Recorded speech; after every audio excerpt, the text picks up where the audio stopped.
ನೋಡಿದ್ರೆ ಯಾವನ ಕಾಪಾಲಿಕ ನರಾಚಾರ್ಯ ಚರಿತ್ರೆ ಬರುತ್ತಲ್ಲ, ಬಂದ್ಬಿಟ್ಟು ಸ್ವಾಮಿ ನನಗೇನೋ ಒಂದು ಸಿದ್ಧ ಆಗಿದೆ, ಆ ದೇವಿ ಹೇಳಿದಾಳೆ ಯಾವನಾರೊಬ್ಬ ರಾಜನ್ನ ಇಲ್ಲ ಸನ್ಯಾಸಿ ತಲೆಯನ್ನ ತಂದು ನನಗೆ ನೀನು ಸಿದ್ಧಿ ಆಗುತ್ತೆ ಹೇಳಿದಾಳೆ, ರಾಜ ಮಹಾರಾಜ ಸಿಕ್ಕೋಲ್ಲ, ನೀವು ಸನ್ಯಾಸಿಗಳು ನಿಮ್ಗೆ ಹೇಗೂ ದೇಹಾಭಿಮಾನ ಇಲ್ಲ, ನಿಮ್ ತಲೆ ಕೊಟ್ಬಿಡಿ, ಇನ್ಯಾರು ಈ ಕೇಳಿದ್ರೆ ಸುಸ್ತು ಹೋಗ್ಬಿಡು. ಆಚಾರ್ಯ ಏನಂದ್ರಪ್ಪ, ಅಗತ್ಯವಾಗಿ ಆಗ್ಬೋದು, ಗರಿಯರು ನಾನಲ್ಲ, ಒಂದು ಮಾತ್ರ ಜೋಪಾನ, ಯಾರು ಇಲ್ಲದೆ ಇದ್ದಾಗ ನೋಡಿ ತಗೊಂಡು ಹೋಗಿದ್ದಾರೆ, ನಿನಗೆ ನಾ ರೆಡಿ ಮಾಡಿಬಿಟ್ಟಾರು, ರೆಡಿ ಆಗಿದ್ದೀನಿ ಎಂದ್ರು. ಹಾಗೆ ಹೇಳೋರು ಯಾರಿಗಾರು ಸ್ವಾಮಿ? ಹಾಗೆ ಹೇಳ್ಬೇಕಾದ್ರೆ ಏನಿರ್ಬೇಕು ಅವ್ರಿಗೆ? ಈ ದೇಹ ನಾನಲ್ಲ.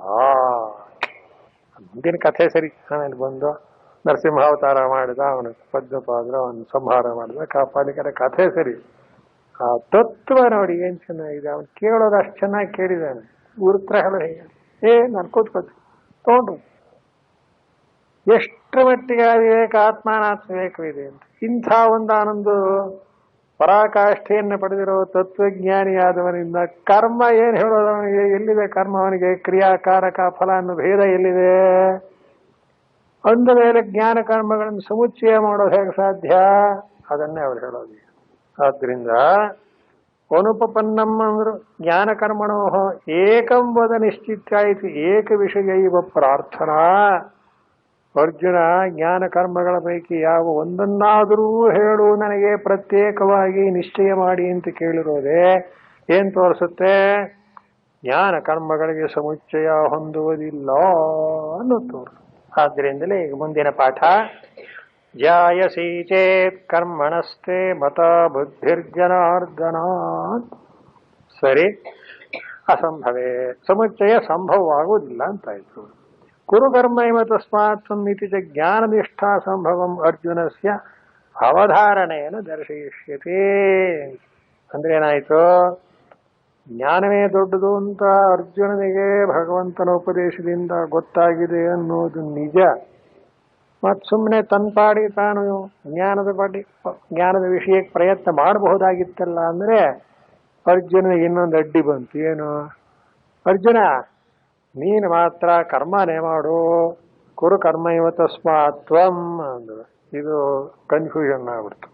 ನೋಡಿ, ಈ ಪದಾರ್ಥ ಬಹಳ ಚೆನ್ನಾಗಿದೆ, ಶ್ರೇಷ್ಠವಾದದ್ದು, ಇದು ಹೀಗಿದೆ, ಬೆಲೆಯು ಕಡಿಮೆ, ಇದು ಅದಕ್ಕಿಂತ ಕಡಿಮೆ, ಇದು ನೀವು ಇದನ್ನೇ ತಗೊಳ್ಳಿ ಅಂದ್ರೆ ಇದು ಯಾಕ್ರೆ ಒಳ್ಳೇದನ್ನೇ ತಗೋಬಹುದಲ್ಲ. ಹಾಗಾಗಿ ಅರ್ಜುನನ್ ತಲೆ ಒಳಗೆ ಜ್ಞಾನಾನಿಷ್ಟೆಲ್ಲ ಹೊರಬಿಟ್ಟ ಭಗವಂತ. ನಹಿ ಜ್ಞಾನ ಏನು ಸದೃಶಂ ಅಂತ ಎಲ್ಲ ಸ್ತೋತ್ರ ಮಾಡಿದ್ದಾಯ್ತು. ನನ್ನ ಮಾತ್ರ ನೀನು ಕರ್ಮ ಮಾಡು ಅಂದ್ರೆ ಎಂಥವ್ರಿಗೂ ಏನಾಗುತ್ತೆ ಅಂದ್ರೆ ಆದಷ್ಟು ಈ ಕರ್ಮವನ್ನ ಅವಾಯ್ಡ್ ಮಾಡಬೇಕು ಅಂತಲೇ ನಾವು ಸಿದ್ಧವಾಗಿಲ್ಲ. ಕರ್ಮ ಕಡಿಮೆ ಆಗಲಿ ಅಂತಲೇ ನಾವು, ಯಾಕೆ? ಶ್ರಮ ನೋಡಿ, ಅದ್ರಲ್ಲಿ ನೆಲ್ಲ ತಪ್ಪಿಸ್ಕೋಬೇಕು ಅಂತ ಇದು ಮನುಷ್ಯನ ಸ್ವಭಾವದಲ್ಲಿ ಇರುತ್ತೆ. ಅದಕ್ಕೆ ತಕ್ಕ ಹಾಗೇನೆ ಮನುಷ್ಯ ಏನ್ ಮಾಡ್ತಾನೆ, ತನಗೆ ಬರೋ ಕೆಲಸನೆಲ್ಲ ಏನಾರು ಮಾಡಿ ತಪ್ಪಿಸ್ಕೋಬೇಕು ಅಂತ. ಭಗವಂತ ಏನ್ ಮಾಡ್ದ? ಅದು ಹಾಗೆಲ್ಲ ಸಾಧ್ಯ ಇಲ್ಲ. ಮಾಡಬೇಕಾದ ಕರ್ತವ್ಯವನ್ನ ಖಂಡಿತ ಮಾಡ್ಲೇಬೇಕು. ಕರ್ಮಣ್ಯೇವಾಧಿಕಾರ ಅಂತ ಅರ್ಜುನಿಗೆ ಒತ್ತು ಹೇಳ್ಬಿಟ್ಟ. ಇದು ಕನ್ಫ್ಯೂಷನ್ ಆಗೋಯ್ತು ಅರ್ಜುನಿಗೆ. ಅದಕ್ಕೋಸ್ಕರ ಈಗೇನ್ ಪ್ರಶ್ನೆ ಕೇಳ್ತಾನೆ? ಜಾಯಸಿ ಚೇತ್ ಕರ್ಮಣಸ್ತೆ ಮತ ಬುದ್ಧಿರ್ಜನಾರ್ದನ ತತ್ಕಿಂ ಕರ್ಮಣಿ ಘೋರೆ ಮಾಂ ನಿಯೋಜಯಸಿ ಕೇಶವ. ಪ್ರಭೋ, ಜ್ಞಾನ ಅನ್ನೋದು ಕರ್ಮಕ್ಕಿಂತಲೂ ಮಿಗಿಲಾದದ್ದು ಅನ್ನೋದೇ ನಿನ್ನ ಅಭಿಪ್ರಾಯವಾದರೆ ನನ್ನನ್ನು ಯಾಕೆ ಭಯಂಕರವಾದಂತಹ ಈ ಕರ್ಮದಲ್ಲಿ ಯುದ್ಧಾದಿಗಳಲ್ಲಿ ನೀನು ಯುದ್ಧ ಮಾಡು ತಸ್ಮಾತ್ ಯುದ್ಧಸ್ವ ಭಾರತ ಅಂತ ಯಾಕೆ ನನ್ನನ್ನು ನಿಯೋಗ ಅಂದ್ರೆ ಒತ್ತಾಯ ಮಾಡ್ತಿದೀಯ? ಒತ್ತಾಯ ಯಾಕೆ ಮಾಡ್ತೀಯಾ? ಒಂದು ಮಾತು, ವ್ಯಾಮಿಶ್ರೇಣೇವ ವಾಕ್ಯೇನ ಬುದ್ಧಿಂ ಮೋಹಯಸೀವ ಮೇ ತದೇಕಂ ವದ ನಿಶ್ಚಿತ್ಯ ಏನ ಶ್ರೇಯೋಹಮಾಪ್ನುಯಾಮ್. ಇದು ಒಳ್ಳೆ ಗಂಭೀರವಾಗಿ ಕೇಳ್ತಾ ಇದ್ದಾನೆ. ಪ್ರಭೋ, ನೀನು ಹೇಳಿದಂಥ ಉಪದೇಶದಲ್ಲಿ ಜ್ಞಾನ ಬೇಕೋ ಕರ್ಮ ಬೇಕೋ, ನಾನೇನು ಆರಿಸ್ಕೋಬೇಕು ಅನ್ನೋದು ನಂಗೆ ಸರಿಯಾಗಿ ಇನ್ನೂ ಬುದ್ಧಿಗೆ ನೆಟ್ಟಿಲ್ಲ, ತೀರ್ಮಾನ ಆಗಲಿಲ್ಲ. ವ್ಯಾಮಿಶ್ರೇಣೇವ ವಾಕ್ಯ, ಒಂದಕ್ಕೊಂದು ಕಲಬೆರಕೆ ಆಗೋಗ್ಬಿಟ್ಟಿದೆ. ಒಂದ್ಸಲ ಹೇಳ್ತೀಯ ಜ್ಞಾನ ಅನ್ನೋದು ದೊಡ್ಡದು ಅಂತ ಹೇಳ್ಬಿಡ್ತೀವಿ, ಇನ್ನೊಂದ್ಸಲ ಹೇಳ್ತೀಯ ನೀನು ಕರ್ಮನೇ ಮಾಡು ಅಂತೀಯ. ಹೀಗೆ ಒಂದಕ್ಕೊಂದು ವಿರುದ್ಧವಾದ ವಿಷಯಗಳನ್ನು ಹೇಳಿದರೆ ನನ್ನ ಗತಿ ಏನಾಗಬೇಕು? ನೋಡಪ್ಪ ಪೇಟೆಗೆ ಹೋಗ್ಬಿಟ್ಟು ಬಾ ಅಂತ ಒಂದ್ಸಲ ಅನ್ನೋದು, ಇನ್ನೊಂದ್ಸಲ ಬಾ ಇಲ್ಲಿ ಪೇಟೆಗೆ ಬೇಡ ಅಲ್ಲಿ ಅಡುಗೆ ಮಾಡು. ನೀನು ಅಡುಗೆ ಮಾಡೋಣ ಪೇಟೆ ಹೋಗೋಣ. ಪೇಟೆಗೆ ಹೋಗೋದು ಸುಲಭ ಅಲ್ವೇ, ಅಡುಗೆ ಮಾಡೋದು ಕಷ್ಟ. ಹೀಗೇನೋ ಇರುತ್ತೆ ಒಂದಕ್ಕೊಂದಕ್ಕೆ ವಿರೋಧ. ಯಾವುದು ಬೇಕು ಎರಡನ್ನೂ ಒಟ್ಟಿಗೆ ಮಾಡ್ಕೊಂತ ಆಗೋದಿಲ್ವಲ್ಲ, ಸಮಸ್ಯೆಗೆ ಸಾಧ್ಯವಿಲ್ಲ ಅಂತ ಆಯ್ತಲ್ಲ. ಈ ಅರ್ಜುನದ ಪ್ರಶ್ನೆ ಏನು? ಈಗ ನನ್ನ ವಿಷಯದಲ್ಲಿ ಬಾಕಿದು ಏನಾರ ಆಗಿದೆ, ನಾನೀಗ ಜ್ಞಾನನಿಷ್ಠನಾಗಬೇಕು ಕರ್ಮನಿಷ್ಠನಾಗಬೇಕು. ಜ್ಞಾನ ಕರ್ಮಗಳು ಪರಸ್ಪರ ಸೇರೋ ಹಾಗಿಲ್ಲ. ಆದ್ರಿಂದ ಯಾವುದೋ ಒಂದು ಬಿಡಲೇಬೇಕು, ಒಂದನ್ನ ಆಶ್ರಯಿಸಬೇಕು ಅಲ್ವೇ. ಬಿಟ್ರಲ್ವೇ ಅದರಿಂದ ಕರ್ಮ ತ್ಯಾಗ ಮಾಡಿದ ತಾನೇ ಜ್ಞಾನಕ್ಕೆ ಅಧಿಕಾರ. ಬಹಳ ಹಿಂದೊಂದು ಕತೆ ಹೇಳೋರು. ಒಂದು ಹುಡುಗ ಒಂದು ಸೀಸಿ ಒಳಗೆ ಕೈ ಹಾಕ್ಬಿಟ್ನಂತೆ ಬಾದಾಮಿ ತಗೊಳಕ್ಕೆ ಅಂತ. ಕೈ ತುಂಬ ಹಿಡ್ಕೊಂಡ್ಬಿಟ್ಟ. ಎಳಿತಾನೆ, ಆ ಸೀಸಿ ಬಾಯಿ ಚಿಕ್ಕದು ಬರ್ತಾ ಇಲ್ಲ, ಒದಾಡ್ತಾ ಇದ್ದ. ಬಹಳ ಹಳೇ ಕಾಲದ ನಾವೆಲ್ಲ ಹುಡುಗರಾಗಿದ್ದ ಏನ್ ಕತೆ. ಆಗ ಅಮ್ಮ ಹೇಳಿದ್ಲು, ಲೋ ಮಗು ಒಂದ್ 2 ಬಾದಾಮಿ ಬಿಡೋ ಅಂದ. ಬಾದಾಮಿ ಲಾಶಿಗೆ ನಾ ಕೈ ಹಾಕಿರುವಾಗ ಬಾದಾಮಿ ಬಿಡೋದು ಅಂದ್ರೆ ಅರ್ಥ ಏನು? ಸರಿ, ನೀ ಎಲ್ಲಿವರೆಗೆ ಅದು ಹಿಡ್ಕೊಂಡಿರ್ತೀಯೋ ಅಲ್ಲಿವರೆಗೆ ಕೈ ತೆಗಿಯೋಕೆ ಸಾಧ್ಯ. ಈಗ ಬಿಡು ಅನ್ನೋದ್ರ ಅರ್ಥ ಏನು? 2 ಬಿಟ್ರೆ ಕೈ ಹೊರಕ್ ಬರುತ್ತೆ ಅಂತ. ಹಾಗೆ ಈ ನಮ್ದು ಪ್ರಪಂಚದಲ್ಲಿ ನಮ್ಮ ಜೀವನದಲ್ಲಿ ಇದೇ ತೊಡಕು. ಆ ಹುಡುಗ ಕೈ ಹಾಕ್ದ ಹಾಕಾಗಿದೆ. ಬಾದಾಮಿಯಲ್ಲಿ ನಾಶೆ ತಪ್ಪು ಹಾಗಿಲ್ಲ. ಬಿಡು ಅಂದ್ರೆ 2 ಹೋಗುತ್ತಲ್ಲ ಅನ್ನೋ ಹೊಟ್ಟೆ ಹೋಯ್ ಕೈ ತೆಕ್ಕೊಳ್ಳೋದು ಸಿಕ್ಕಾಕೊಳ್ಳೋದು ಸುಲಭ, ಬಿಡಿಸ್ಕೊಳ್ಳೋದಿದೆಯಲ್ಲ ಬಹಳ ಕಷ್ಟ ಅಂತ ಮಗನ ತಮಾಷೆ ಹೇಳೋದು. ಮದುವೆ ಮಾಡಿಕೊಳ್ಳುವಾಗ ಬಹಳ ಖುಷಿಯಾಗಿರುತ್ತೆ, ಯಾಕೆ ಜನ ಬಂದಿರ್ತಾರೆ, ಇದಾಗಿರುತ್ತೆ, ಹಾಗೆ ತಮಾಷೆ ಮಾಡ್ತಾರೆ, ಎಲ್ಲಾ ಚೆನ್ನಾಗಿದೆ. ಅದ್ರ ಗ್ರಾಚಾರ ಆಮೇಲೆ ಏನಾಗುತ್ತೇನೋ ಅವನವನಿಗೆ ಗೊತ್ತು ಅಂತ ನೋಡಿದ್ರ ಈ ಕರ್ಮದೊಳಗೆ ಕೈ ಹಾಕೋದು ಸುಲಭ. ತೆಕ್ಕಬೇಕಾರೆ ಏನಾಗಬೇಕು, ಏನಾದ್ರು ತ್ಯಾಗ. ಒಳ್ಳೆ ಇದು ಅರ್ಜುನಿಗೆ ಒಳ್ಳೆ ಸಂಕಟ ಬಂದ್ಬಿಡು. ಇಲ್ಲಪ್ಪ ಭಗವಂತ ಕರೆಕ್ಟ ಹೇಳಿದಾನೆ, ನಿನಗೆ ಜ್ಞಾನ ಸೂಟ್ ಆಗೋದಿಲ್ಲ, ಕರ್ಮನೇ ಮಾಡು, ಕರ್ಮದ ಮೂಲಕ ಚಿತ್ತಶುದ್ಧಿ ಪಡ್ಕೊಂಡು ಜ್ಞಾನಕ್ಕೆ ಹೋಗುವಿಯಂತೆ ಅಂತ ಅಲ್ಲಿವರೆಗೂ ಪರಮಾತ್ಮನ ಒಂದು ಉದ್ದೇಶ ಅವನು ಪೂರ್ತಿ ಹೇಳೋದ್ರೊಳಗೇನೆ ಇವನಿಗೆ ಸಂಶಯ. ಏನಪ್ಪಾ ಅಂದ್ರೆ ಅವನಿಗೆ ಒಂದೇ ಒಂದು ಮೇಲ್ನೋಟಕ್ಕೆ ತೋರೋದೇನು ಅಂದ್ರೆ, ಕರ್ಮಕ್ಕಿಂತ ಜ್ಞಾನ ಅನ್ನೋದು ಶ್ರೇಷ್ಠ ಅಂತ ಭಗವಂತ ಹೇಳಿರೋದು ಸರಿ, ಸುಲಭ ಬೇರೆ ಅಲ್ವೇ. ಈಗ ಒಂದು ಕೆಲಸ ಮಾಡು ಅಂದ್ರೆ ಕಷ್ಟವಾಗುತ್ತೆ, ಕೂತ್ಕೊಂಡು ಜಪ ಮಾಡು ಅಂದ್ರೆ ಜಪನಾರು ಮಾಡಬಹುದು, ತೂಕಡಿಸ್ಬಹುದು, ಏನೋ ಒಂದು ಕಾಲ. ಕರ್ಮ ತಪ್ಪಿಸ್ಕೊಳ್ಳಕ್ಕೆ ಉಪಯೋಗ ಆಯ್ತಾ ಇಲ್ಲ. ಮನುಷ್ಯನ ಸ್ವಭಾವ ನೋಡಿ, ಕರ್ಮ ಏನ ಅಷ್ಟು ಸುಲಭವಾದದ್ದಲ್ಲ, ಅದು ಸರಿಯಾದ ರೀತಿಯಲ್ಲೆಲ್ಲ.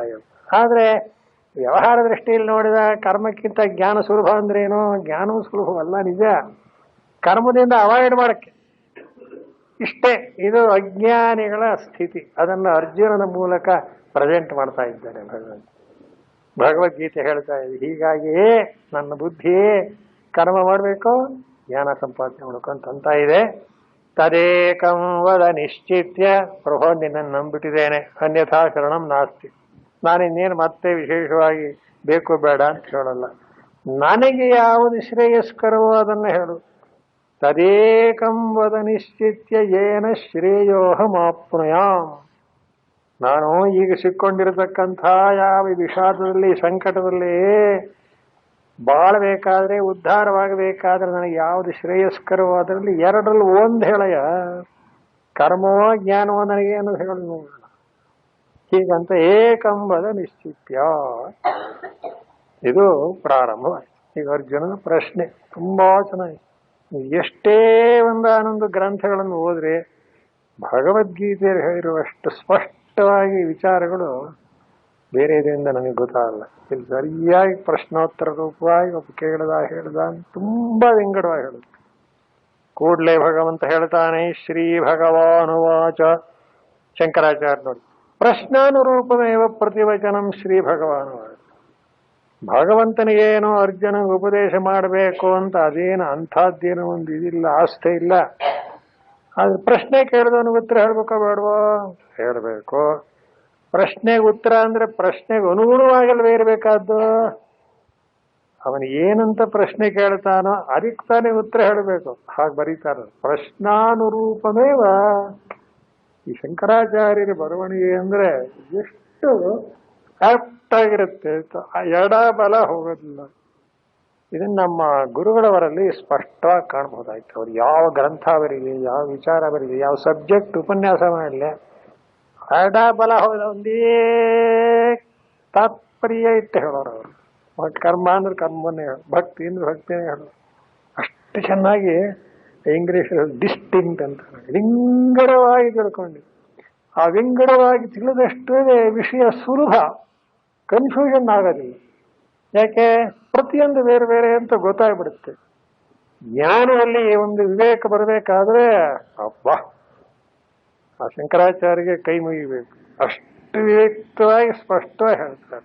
ಅದಕ್ಕೆ ಆಧಾರ ಏನು? ಈಗ ಭಗವದ್ಗೀತೆ ನೋಡಿ, ಪರಮಾತ್ಮ ಹೇಗೆ ಹೇಳ್ತಾನೆ ಕೇಳಿ, ಅದಕ್ಕೆ ಅರ್ಥ ಬರೀತಾರೆ ನೋಡಿ. ಪ್ರಶ್ನಾನುರೂಪಮೇವ. ಅರ್ಜುನ ಕೇಳಿದ್ದೇನು? ನನ್ನ ಬುದ್ಧಿಯೇ ಮೋಹವಾಗಿಬಿಟ್ಟಿದೆ, ನೀ ಹೇಳೋ ವಾಕ್ಯ ಇನ್ನೂ ನನ್ನ ತಲೆ ಕೆಡಿಸ್ತಾ ಇದೆ, ಅರ್ಥವಾಗ್ತಾ ಇಲ್ಲ. ಬಾಕಿದೇನಾರು ಇರ್ಲಿ, ಈಗ ನಾನು ಕರ್ಮ ಮಾಡಬೇಕೆ, ಜ್ಞಾನ ಸಂಪಾದನೆ ಮಾಡೋಕೆ ಹೇಳೋ, ತದೇಕಂ ವದ ನಿಶ್ಚಿತ್ಯ. ಮುಂದೆ ಇನ್ನೊಂದು ಮಾತಿದೆ, ಜ್ಞಾಪಕ ಇಟ್ಕೊಳ್ಳಿ. ಏನು ಶ್ರೇಯೋ ಮಾಪ್ರಿಯ, ಎರಡರ ಪೈಕಿ ಯಾವುದೋ ಒಂದು ಮಾಡುವಂದ್ರೆ ಉಪಯೋಗವಿಲ್ಲ. ಯಾವುದರಿಂದ ಶ್ರೇಯಸ್ಸಾಗುತ್ತೋ ಅದೇ, ಅಷ್ಟೇ ಹೊರತವೆ. 4 ದಾರಿ ಸೇರೋ ಕಡೆಯಲ್ಲಿ ಒಬ್ಬ ನಿಂತಿದ್ದ, ಪಾಪ ಅವನು ಯಾವುದೋ ಊರಿಗೆ ಹೋಗ್ಬೇಕಾಯ್ತು, ಯಾರೋ ಬಂದ್ರು ಕೇಳ್ದ. ಇದೆಲ್ಲ ಗುರುಗಳು ಹೇಳ್ತಾ ಇದ್ದಿದ್ದೇನೆ, ಸ್ವಾಮಿ ಇಂಥ ಊರಿಗೆ ಹೋಗ್ಬೇಕು, ನಾನು ಯಾವ ದಾರಿಲಿ ಹೋಗ್ಲಿ? ಅವನಿಗೂ ಗೊತ್ತಿಲ್ಲ. ಒಂದು ಕೆಲಸ ಮಾಡೋ, ಇಲ್ಲೇ ನಿಂತ್ಕೋ, 3 ಸಲ ಗಿರಕ್ಕಂತ ತಿರುಗಿಬಿಡು, ಕಣ್ಣು ಮುಚ್ಕೊಂಡು. ಎಲ್ಲಿ ಕಂಡು ಬಿಡ್ತೀಯ ಆ ದಾರಿಗೆ ಹೋಗುವಂತ. ಅದು ಎಲ್ಲಿಗಾರು ಹೋಗ್ಬಿಟ್ರೆ ಹಾಗೆ ಹೇಳಿದ್ರೆ ಎಲ್ಲಾರು ಸಾಧ್ಯ ಅಂತ. ಹಾಗೇನಾರು ಹೇಳೋಕ್ಕಾಗತ್ತೆಯೋ? ಅದು ಉಪದೇಶವುದು. ಅದಕ್ಕೋಸ್ಕರ ತದೇಕಂಬದ ನಿಶ್ಚಿತ್ಯ ಅಂತ. ಪ್ರಭು ನಂಗೆ ಹಾಗೆಲ್ಲ ಏನಾರು ಹೇಳಬೇಡ, ಕರೆಕ್ಟಾಗಿ ನಾನೇನು ಮಾಡಿದ್ವಿ, ಏನಾ ಶ್ರೇಯ ಅಹಂ ಆತ್ಮ. ಏನು ಕರ್ಮ ಮಾಡಿದ್ರೋ ಅಥವಾ ಜ್ಞಾನ ಸಂಪಾದನೆ ಮಾಡಿದ್ರೋ ನನಗೆ ಯಾವುದರಿಂದ ಶ್ರೇಯಸ್ಸಾಗುತ್ತದೆಯೋ ಅದನ್ನ ನಿಶ್ಚಿತ್ಯ ಕರಾರವಾಕ ಹೇಳು. ನೋಡಿ, ಇದೇನಾಗುತ್ತೆ? ಅಧಿಕಾರ ಅಂತೇವೆ ನಾವು ಇದನ್ನು ವೇದಾಂತದಲ್ಲಿ. ಅಧಿಕಾರಕ್ಕೆ ತಕ್ಕಂತ ಸಾಧನ ಅಷ್ಟೇ. ಎಲ್ರಿಗೂ ಒಂದೇ ಸಾಧನ ಹೇಳಕ್. ಮನೇಲಿ ಒಂದು ಚಿಕ್ಕ ಮಗು ಇದ್ರೆ ಒಂದು ಸ್ವಲ್ಪ ಹಾಲು ಕುಡಿಸ್ಬಿಟ್ರೆ ಹೊಟ್ಟೆ ತುಂಬುತ್ತೆ. ಇನ್ನು ಸ್ವಲ್ಪ ದೊಡ್ಡ ಮಗು ಇದ್ರೆ ಅದಕ್ಕೆ ಊಟ ಹಾಕ್ಬೇಕು. ಯಜಮಾನ್ರ ಮುಂದೆ ಅಚ್ಚುಕಟ್ಟಾಗೇನೆ ಅವ್ರಿಗೆಲ್ಲ ಊಟ ತಿಂಡಿ ಪಲ್ಯ ಎಲ್ಲ ಮಾಡಿ ಹಾಕ್ಬೇಕು. ಏನ್ರಿ ಒಬ್ಬೊಬ್ರಿಗೊಂದೊಂದು ಮಾಡ್ತಿರಲ್ಲ ಅಂದ್ರೆ ಅದು ಒಬ್ಬೊಬ್ರಿಗೊಂದೊಂದು ಎಲ್ರಿಗೂ ಸಮಾನ ಮಾಡ್ದಾಗ. ಮಗುಗೇನು ಬೇಕೋ ಅದು, ಹುಡುಗನಿಗೇನು ಬೇಕೋ ಅದು, ದೊಡ್ಡವ್ರಿಗೇನು ಬೇಕೋ ಅದು. ಇದು ಸಮತ್ವವೇ ಹೊರತು ವೈಷಮ್ಯವಲ್ಲ. ಹಾಗೆಯೇ ಈ ಪ್ರಪಂಚದಲ್ಲಿ ಅಧಿಕಾರಿಗಳು ಎಷ್ಟು ಎಷ್ಟು ಜಾತಿ, ಎಷ್ಟೆಷ್ಟು ತರಹದವರಿದ್ದಾರೆ, ಅದನ್ನೆಲ್ಲ ಸೇರಿಸಿ ವೇದಾಂತರು 3 ಕ್ಲಾಸ್ ಮಾಡಿದ್ದಾರೆ. ಏನಂತ? ಮಂದಾಧಿಕಾರಿ, ಮಧ್ಯಮಾಧಿಕಾರಿ, ಉತ್ತಮಾಧಿಕಾರಿ ಅಂತ 3 ಕ್ಲಾಸ್ ಮಾಡಿದ್ದಾರೆ. ಫಸ್ಟ್, ಸೆಕೆಂಡ್, ಥರ್ಡ್ ಅಂತ 3 ರ್ಯಾಂಕ್ ಕೊಡಲ್ವೇ? ಹಾಗೆ ಈಗ ಆ ಮಂದಾಧಿಕಾರಿ ಆದವನಿಗೆ ಹೇಗೆ, ಮಧ್ಯಮಾಧಿಕಾರಿ ಆದವನಿಗೆ ಹೇಗೆ, ಉತ್ತಮಾಧಿಕಾರಿ. ಇಷ್ಟು ವೇದಾಂತ ಇಷ್ಟು ಕರಾರವಾಗಿ. ಮಂದಾಧಿಕಾರಿ ಎಂದೇನು, ಇನ್ನು ಏನು ಅವನ ವೇದಾಂತಕ್ಕೆ ಪ್ರವೇಶವನ್ನೇ ಮಾಡಿಲ್ಲ ಅನ್ನುವಾಗ, ಹಾಗಾದ್ರೆ ನೀನು ಕರ್ಮವನ್ನು ಮಾಡು ಅಂತ ಅರ್ಜುನನ ಆ ಕ್ಲಾಸಿಗೆ ಸೇರಿ, ಅರ್ಜುನನ್ನೇ ಸೇರಿಸಿದ ಮೇಲೆ ನಮ್ಮನ್ನೆಲ್ಲ ಸೇರಿಸಿದಾಗೆ ಲೆಕ್ಕ. ನಾವೆಲ್ಲ ಏನು ಮಾಡಬೇಕು? ಕರ್ಮವನ್ನೇ ಮಾಡು, ಕರ್ಮಯೋಗನೇ ಮಾಡ್ಬೇಕು. ಅದು ಹೇಳ್ತಾನೆ ಭಗವಂತ ಅಲ್ವೇ? ಇದೇ ನಮಗೆ ಸರಿ ಇನ್ನು ಅರ್ಥ ಅಂತ. ಯಾಕೆ ಅಂದ್ರೆ ಅಧಿಕಾರ, ಅವನವನ ಅರ್ಹತೆ, ಸ್ಟ್ಯಾಂಡರ್ಡ್ ನೋಡಿ ನೋಡಿ ನೋಡಿ ಅರ್ಥ ಮಾಡಬೇಕು. ಈಗ ಭಗವಂತ ಒಂದು ವಿಚಾರವನ್ನು ಹೇಳ್ತಾನೆ. ಲೋಕೇಸ್ಮಿನ್ ದ್ವಿವಿಧಾ ನಿಷ್ಠಾ ಪುರಾ ಪ್ರೋಕ್ತ ಮಯಾ ನಘ ಜ್ಞಾನಯೋಗೇನ ಸಾಂಖ್ಯಾನಾಂ ಕರ್ಮಯೋಗೇನ ಯೋಗಿನಾಂ. ಇದು ಶ್ಲೋಕ. ಹೇ ಅರ್ಜುನ ಕೇಳು, ಈ ಲೋಕದಲ್ಲಿ 2 ರೀತಿಯಾದಂತಹ ನಿಷ್ಠಾ ಅಂದ್ರೆ, ನಿಷ್ಠಾ ಅಂದ್ರೆ ನಿತರಾಂ ಸ್ಥಿತಿ, ನೆಲೆಗೊಳ್ಳುವುದು ಅಂತ ಒಂದು ಅರ್ಥ. ಅದೇ ಅರ್ಥವನ್ನೇ ಇಟ್ಕೊಂಡ್ರೆ ಮನುಷ್ಯ ಏನು ಮಾಡಬೇಕು ಅಂದ್ರೆ ಏನೊಂದು ಕರ್ತವ್ಯವನ್ನ ಅಥವಾ ತಿಳುವಳಿಕೆಯನ್ನ ಭಗವಂತ ನಮಗೆ ಅನುಗ್ರಹಿಸಿದ್ದಾನೋ ಅದರಲ್ಲಿಯೇ ನೆಲೆ ನಿಂತು ಮುಂದುವರಿಯಬೇಕು. ಇದನ್ನು ನಿಷ್ಠಾ ಅಂತಾರೆ. ಅಪ್ಪ ಇರೋದೇ ಎರಡು, ಇನ್ನೇನು ಯೋಚನೆ ಮಾಡ್ಬಿಡ. ದ್ವಿವಿಧ ಅಂದ್ರು, ಎರಡು ಮಾರ್ಗ ಇರುವುದು ಶ್ರೇಯಸ್ಸನ್ನು ಸಂಪಾದನೆ ಮಾಡುವುದಕ್ಕೆ. ಇದನ್ನಾಗಲೇ ನಾನು ಹಿಂದೆ ಹೇಳಿಯೇ ಇದ್ದೇನೆ ಅಂದ. ಯಾವಾಗ ಪರಮಾತ್ಮ ಎಷ್ಟೋ ಸಲ ತತ್ವೋಪದೇಶ ಮಾಡುವ ಹೇಳಿದ್ದಾನೆ ಅಂತ ಅರ್ಥ ಮಾಡ್ಕೊಳ್ಳೋಣ. ಏನಪ್ಪ ಅದು ಅಂದ್ರೆ ಜ್ಞಾನ ಯೋಗ, ಕರ್ಮಯೋಗ ಅಂತ ಎರಡೇ ರೀತಿಯಾದಂಥ ಮಾರ್ಗಗಳು. ಆದ್ದರಿಂದ ಈ ಎರಡು ರೀತಿಯಾಗಿರ್ತಕ್ಕಂಥ ಮಾರ್ಗಗಳನ್ನು ಮೊದಲು ನಿನಗೆ ಪರಿಚಯ ಮಾಡಿಕೊಡ್ತೇನೆ. ಯಾರ್ಯಾರಿಗೆ ಯಾವ್ಯಾವುದು ಎಂಬುದನ್ನು ಗುರುತಿಸೋಣ. ಈಗ ಜ್ಞಾನ ಅನ್ನೋದು ಒಂದು ಮಾರ್ಗ, ಕರ್ಮ ಅಂತ ಒಂದು ಮಾರ್ಗ. ಇಷ್ಟೇ, ಇನ್ನು ಹೊಸದೇನು ಹೇಳ್ತಾ ಇಲ್ಲ ನಾವು, ಇರೋದನ್ನೇ ಕರ್ಮ ಜ್ಞಾನ. ಈ ಕರ್ಮ ಜ್ಞಾನ ಅನ್ನೋದ್ರಲ್ಲಿ ಜ್ಞಾನ ಅನ್ನೋದು ಸಾಂಖ್ಯಾನಾಮ್ ಅಂತ, ಯೋಗ ಅನ್ನೋ ಶಬ್ದ ಎರಡಕ್ಕೂ ಸೇರಿಸಿದ್ದಾರೆ. ಅದು ಸೇರಿಸ್ಬೇಕಾದ್ದೇನೆ. ಯಾಕೆ ಅಂದ್ರೆ ಯೋಗ ಅನ್ನೋ ಶಬ್ದದ ಅರ್ಥವನ್ನು ಇಲ್ಲೇನು ಮಾಡ್ತಾರೆ, ಕರ್ಮ ಯೋಗ ಅಂದ್ರೆ ಕರ್ಮ ಅಂದ್ರೆ ಕರ್ತವ್ಯ ಮಾಡಬೇಕಾದ ಕೆಲಸ ಅಂತ ಅರ್ಥವಾಗುತ್ತೆ. ಆ ಯೋಗ ಅನ್ನೋ ಶಬ್ದ ಸೇರಿಸ್ಬಿಟ್ರೆ ಒಂದು ಜಾಣತನ ಬರುತ್ತೆ. ಯೋಗ ಕರ್ಮಸು ಕೌಶಲಂ ಅಂತ. ಮಾಡೋದೇನೋ ಸರಿ, ಜಾಣತನದಿಂದ ಅಚ್ಚುಕಟ್ಟಾಗಿ ಮಾಡೋದನ್ನು ಯೋಗ ಅಂತ. ಆದ್ರಿಂದ ಏನು, ಕರ್ಮ ಮಾಡೋದ್ರೆ ಕರ್ಮ ಅಂದ್ರೆ ಬರೀ ಏನೋ ಕಣ್ಣು ಮಿಟುಕಿಸೋದ್ರಿಂದ ಹಿಡಿದು ಉಸಿರಾಡೋದ್ರಿಂದ ಹಿಡಿದು ಎಲ್ಲವೂ ಕರ್ಮವೇ. ಹಾಗಾದ್ರೆ ನಾನು 24 ಗಂಟೆ ಉಸಿರಾಡ್ತಾ ಇರ್ತೀನಲ್ಲ, ಫಲ ಬರಲೇ ಅಂದ್ರೆ ಅದಕ್ಕೆ ಬರಲ್ಲ. ಅದು ಮನುಷ್ಯರ ಸ್ವಭಾವ. ಆದ್ರಿಂದ ಕರ್ಮ ಅನ್ನೋ ಶಬ್ದಕ್ಕೆ ಏನು ಅರ್ಥ ಬೇಕು, ಶಾಸ್ತ್ರದಲ್ಲಿ ಇಂತಹದ್ದನ್ನು ಮಾಡು ಅಂತ ಹೇಳಿರ್ತಾರಲ್ಲ, ಅದು ಮಾಡಿದರೆ ಅದಕ್ಕೊಂದಾನೊಂದು ಗುರಿ ಇರುತ್ತೆ. ಕರ್ಮ ಮಾಡ್ಬೇಕಾದ್ರೆ ಇದನ್ನು ಜ್ಞಾಪಕ ಇಟ್ಕೋಬೇಕು. ಏನು ಗುರಿ ಏನು, ಯಾವ ಒಂದಾನೊಂದು ವಸ್ತುವನ್ನು ಇಟ್ಕೊಂಡು ನಾವು ಯಾವ ಉದ್ದೇಶ ಇಟ್ಕೊಂಡು ಮಾಡ್ತೇವೆ ಅಂತ ಅದಕ್ಕೆ ಮೊದಲೇ ಹೇಳಿಸ್ಬಿಡ್ತಾರೆ, ಸಂಕಲ್ಪ ಅಂತ. ಅದರಂತೆ ಇಲ್ಲಿಯೂ ಕೂಡ ಕರ್ಮಕ್ಕೊಂದು ಗುರಿ ಇರುತ್ತೆ. ಅದನ್ನೇನಂತಾನೆ ಭಗವಂತ, ಪರಮಾತ್ಮನೇ ಗುರಿ ಅಂತ ಇಟ್ಕೊಳ್ಳೋದು ವೇದಾಂತದ ಮಟ್ಟಿಗೆ ಸರಿ, ಹಾಗೆ ಮಾಡಬೇಕು. ಬಾಕಿಯವ್ರು ಏನು ಮಾಡ್ತಾರೆ, ಫಲವನ್ನು ಗುರುತು ಇಟ್ಕೊಂಡು ಮಾಡ್ತಾರೆ. ಕರ್ಮ ಮಾಡೋದ್ರಲ್ಲಿ 2 ಕ್ಲಾಸ್ ಇರುತ್ತೆ. ಫಲಕ್ಕಾಗಿ ಮಾಡುವನು ಅಂತ ಒಬ್ಬ, ಭಗವಂತ ತೃಪ್ತನಾಗಲಿ ಅಂತ ಮಮೋಪಾತ್ತ ಸಮಸ್ತ ದುರ್ಗಕ್ಷಯದ್ವಾರ ಶ್ರೀ ಪರಮೇಶ್ವರ ಪ್ರೀತ್ಯರ್ಥಂ, ಇದೊಂದು ಕ್ರಮ. ಇದು ವೇದಾಂತದಲ್ಲಿ ಮಾತ್ರ ಹೇಳ್ತಾರೆ, ಇನ್ನೆಲ್ಲೂ ಇಲ್ಲ. ಪರಮೇಶ್ವರನ ಪ್ರೀತಿಗೆ ಅಂತ ಮಾಡೋದು ಯೋಗ ಅನ್ನಿಸ್ಕೊಳ್ಳುತ್ತೆ. ಇಲ್ಲದೆ ಕಾಮ್ಯವಾಗಿ ಮಾಡಿದ್ರೆ ಇಂತಿಂಥ ಫಲ ಬರಲಿ ಅಂತ ಕ್ಷೇಮ ಸ್ಥೈರ್ಯ ವೀರ್ಯ ವಿಜಯ ಆಯುರ ಆರೋಗ್ಯ ಅಂತ ಉದ್ದಕ್ಕೆ ಇಷ್ಟುದ್ದ ಹೇಳ್ತೀವಿ ನಾವು. ಎಲ್ಲ ಹೇಳ್ಬಿಟ್ಟು ಶ್ರವಣ ಪೂಜಾಂಕರಿಷ್ಯೆ ಅಂತ ಒಂದು ಅಷ್ಟೋತ್ತರ ಮಾಡ್ಬಿಟ್ಟು ಇಷ್ಟೆಲ್ಲ ಬರ್ಬೇಕಂತ. ದೇವರು ನೋಡಿದ ಪರವಾಗಿಲ್ಲ ಕಣೆ, ಅದು ಕೇಳೋವರ ಇಷ್ಟುದ್ದ, ಮಾಡೋದೆಷ್ಟು ಸಿಟ್ಟು ಮಾಡ್ಕೊಳ್ಳಲ್ಲ. ದೇವ್ರು ಸಿಟ್ಟು ಮಾಡ್ಕೊಳ್ಳೋದಾಗಿರೋದು ಹಾಗೆ ಆಗ್ತಿತ್ತು. ಒಟ್ಟಿನಲ್ಲಿ ಮನುಷ್ಯರ ಈ ಒಂದಾನೊಂದು ಸಂಕಲ್ಪ ಇದೆಯಲ್ಲ, ಬಯಕೆಗಳು, ಇದಕ್ಕೆಲ್ಲ ಒಂದಾನೊಂದು ಆಧಾರ ಅಂದ್ರೆ ಕರ್ಮವೇ ನಿಜ. ಯೋಗ ಯಾವಾಗ ಆಗುತ್ತೆ ಅಂದ್ರೆ ಆ ಬಯಕೆನೆಲ್ಲ ಬಿಟ್ಟು, ನೋಡಿದ್ರ ಇದೇ ಮುಖ್ಯವಾದ. ಕರ್ಮ ಯೋಗೇನ ಯೋಗಿನಾಂ ಅಂತ ಭಗವಂತ ಹೇಳುವಾಗ, ಲೋಕದಲ್ಲಿ ಹೀಗೆ ಜ್ಞಾನ ಕರ್ಮ ಅಂತ 2 ಮಾರ್ಗಗಳಿವೆ. ಆದರೆ ಆ ಕರ್ಮವನ್ನು ಜ್ಞಾನವನ್ನು ಯೋಗ ಅಂತ ಜಾಣತನದಿಂದ ಬಳಸಬೇಕು ಅಂತ ಅರ್ಥ. ಏನ್ ಜಾಣತನ ಅಂತ, ಕರ್ಮದಲ್ಲಿ ಏನ್ ಜಾಣತನ ಅಂತ, ನಾರಾಯಣ ಏತಿ ಸಮರ್ಪಯ, ಭಗವಂತನಿಗೆ ಅರ್ಪಿಸೋದು, ಅದಕ್ಕೆ ಯೋಗ ಅಂತ. ಜ್ಞಾನ ಯೋಗ ಅಂದ್ರೆ ಅಲ್ಲಿ ಸಂಬಂಧ ಅಂತ, ಪರಮಾತ್ಮನಿಗೂ ನಮಗೂ ಅಟ್ಯಾಚ್ಮೆಂಟ್ ಇದೆ, ಪರಸ್ಪರ ಸಂಬಂಧವಿದೆ, ಅದನ್ನು ಅರಿತುಕೊಳ್ಳುವುದು. ನೋಡಿದ್ರ ಹೀಗೆ 2 ರೀತಿಯಾದ ಮಾರ್ಗ ಇದೆ. ಆದ್ದರಿಂದ ನೋಡಿ, ಅರ್ಜುನ ಕೇಳಿದ್ದೇನೋ, ನನ್ನ ಬುದ್ಧಿಲಿ ಏನು ಹೊಳೆದಿಲ್ಲ, ನೀ ಹೇಳಿದ ಜ್ಞಾನ ಕರ್ಮಗಳ ಪೈಕಿ ಯಾವುದು ಮಾಡಬೇಕು ಅಂತ ಸಂಶಯವಾಗಿದೆ, ನಿಶ್ಚಯವಾಗಿ ಹೇಳು ಅಂದ. ಭಗವಂತ ಏನ್ ಮಾಡ್ತಾ ಇದ್ದಾನೆ, ಅರ್ಜುನನಿಗೆ ಮಾತ್ರ ಅಲ್ಲ ಅಂತ ಎಲ್ಲರಿಗೂ, ಅರ್ಜುನ ಸಮಾನರಾದಂತಹ ಸಾಧಕರಿಗೆಲ್ಲ ಉಪಯೋಗವಾಗಲಿ ಅಂತ.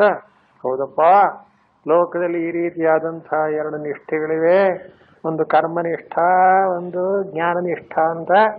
ಅದು ಸಾಂಖ್ಯರಿಗೆ ಜ್ಞಾನಯೋಗ, ಯೋಗಿಗಳಿಗೆ ಅಂದರೆ ಉಳಿದವರಿಗೆಲ್ಲ ಕರ್ಮಯೋಗ ಅಂದ.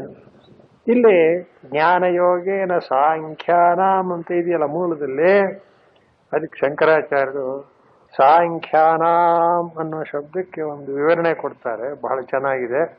ಭಾಷ್ಯ ನೋಡಿ. ಸಾಂಖ್ಯಾನ ಜ್ಞಾನಮೇವ ಯೋಗ ತೇನ, ಜ್ಞಾನ ಅನ್ನೋದೇ ಒಂದು ಯೋಗ. ಜ್ಞಾನ ಯೋಗ ಅಂದ್ರೆ ಜ್ಞಾನ ಸಂಬಂಧವಾದ ಯೋಗ ಅಂತಲ್ಲ, ಜ್ಞಾನವೇ ಯೋಗ, ಯೋಗವೇ ಜ್ಞಾನ ಹಾಗರ್ಥ. ಜ್ಞಾನ ಅನ್ನಕ್ಕೂ ಯೋಗ ಅನ್ನಕ್ಕೂ ಒಟ್ಟು ಸೇರಿಸಿ ಒಂದೇ ಅರ್ಥ ಮಾಡಿದ್ರು, ತತ್ವಜ್ಞಾನ ಆತ್ಮಜ್ಞಾನ ಅಂತ ಅರ್ಥ. ತೇನ ಸಾಂಖ್ಯಾನಾಂ, ಸಾಂಖ್ಯಾನಾಂ ಅಂದ್ರೆ ಈ ಭಾಷ್ಯದ ವಾಕ್ಯ ಬೇರೆಯವರು ಬರೆದಿಲ್ಲ, ಯಾರು ಬರೆದಿಲ್ಲ, ಶಂಕರಾಚಾರ್ಯ ಬರೆದಿರೋದು. ಆತ್ಮಾನಾತ್ಮ ವಿಷಯ ವಿವೇಕ ವಿಜ್ಞಾನವತಾಂ. ಹಬ್ಬ, ಆತ್ಮಾನಾತ್ಮಗಳ ಒಂದು ಆನಂದ ವಿಂಗಡಣೆಯಲ್ಲಿ ಜಾಣರಾದವರು ವಿಜ್ಞಾನಿಗಳು ಯಾರೋ ಅವರಿಗೆ ಯಾವುದು ಸಾಂಖ್ಯ ಯೋಗ. ಸಾಂಖ್ಯ ಅಂದ್ರೆ ಜ್ಞಾನ ಅಂತ ಅರ್ಥ. ಜ್ಞಾನಯೋಗ ಯಾರಿಗೆ ಹೇಳಿದೆ? ಇಂಥ ವಿವೇಕ ಉಳ್ಳವರಿಗೋಸ್ಕರ ಹೇಳಿದೆ. ಏನು ವಿವೇಕ? ಆತ್ಮಾನಾತ್ಮ ವಿವೇಕ ವಿಜ್ಞಾನವತ.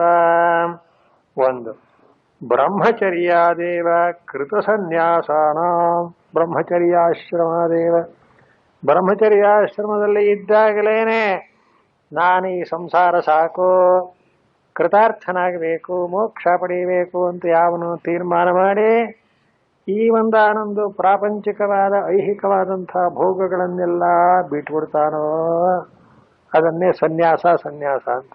ಅಂಥವರು ಎಲ್ಲ ಒಬ್ಬರಿಗೆ ಇರಬೇಕು. ಆತ್ಮಾನಾತ್ಮ ವಿವೇಕ ವಿಜ್ಞಾನ, ಬ್ರಹ್ಮಚರ್ಯಾಶ್ರಮಾದೇವ ಕೃತ ಸನ್ಯಾಸಾನ.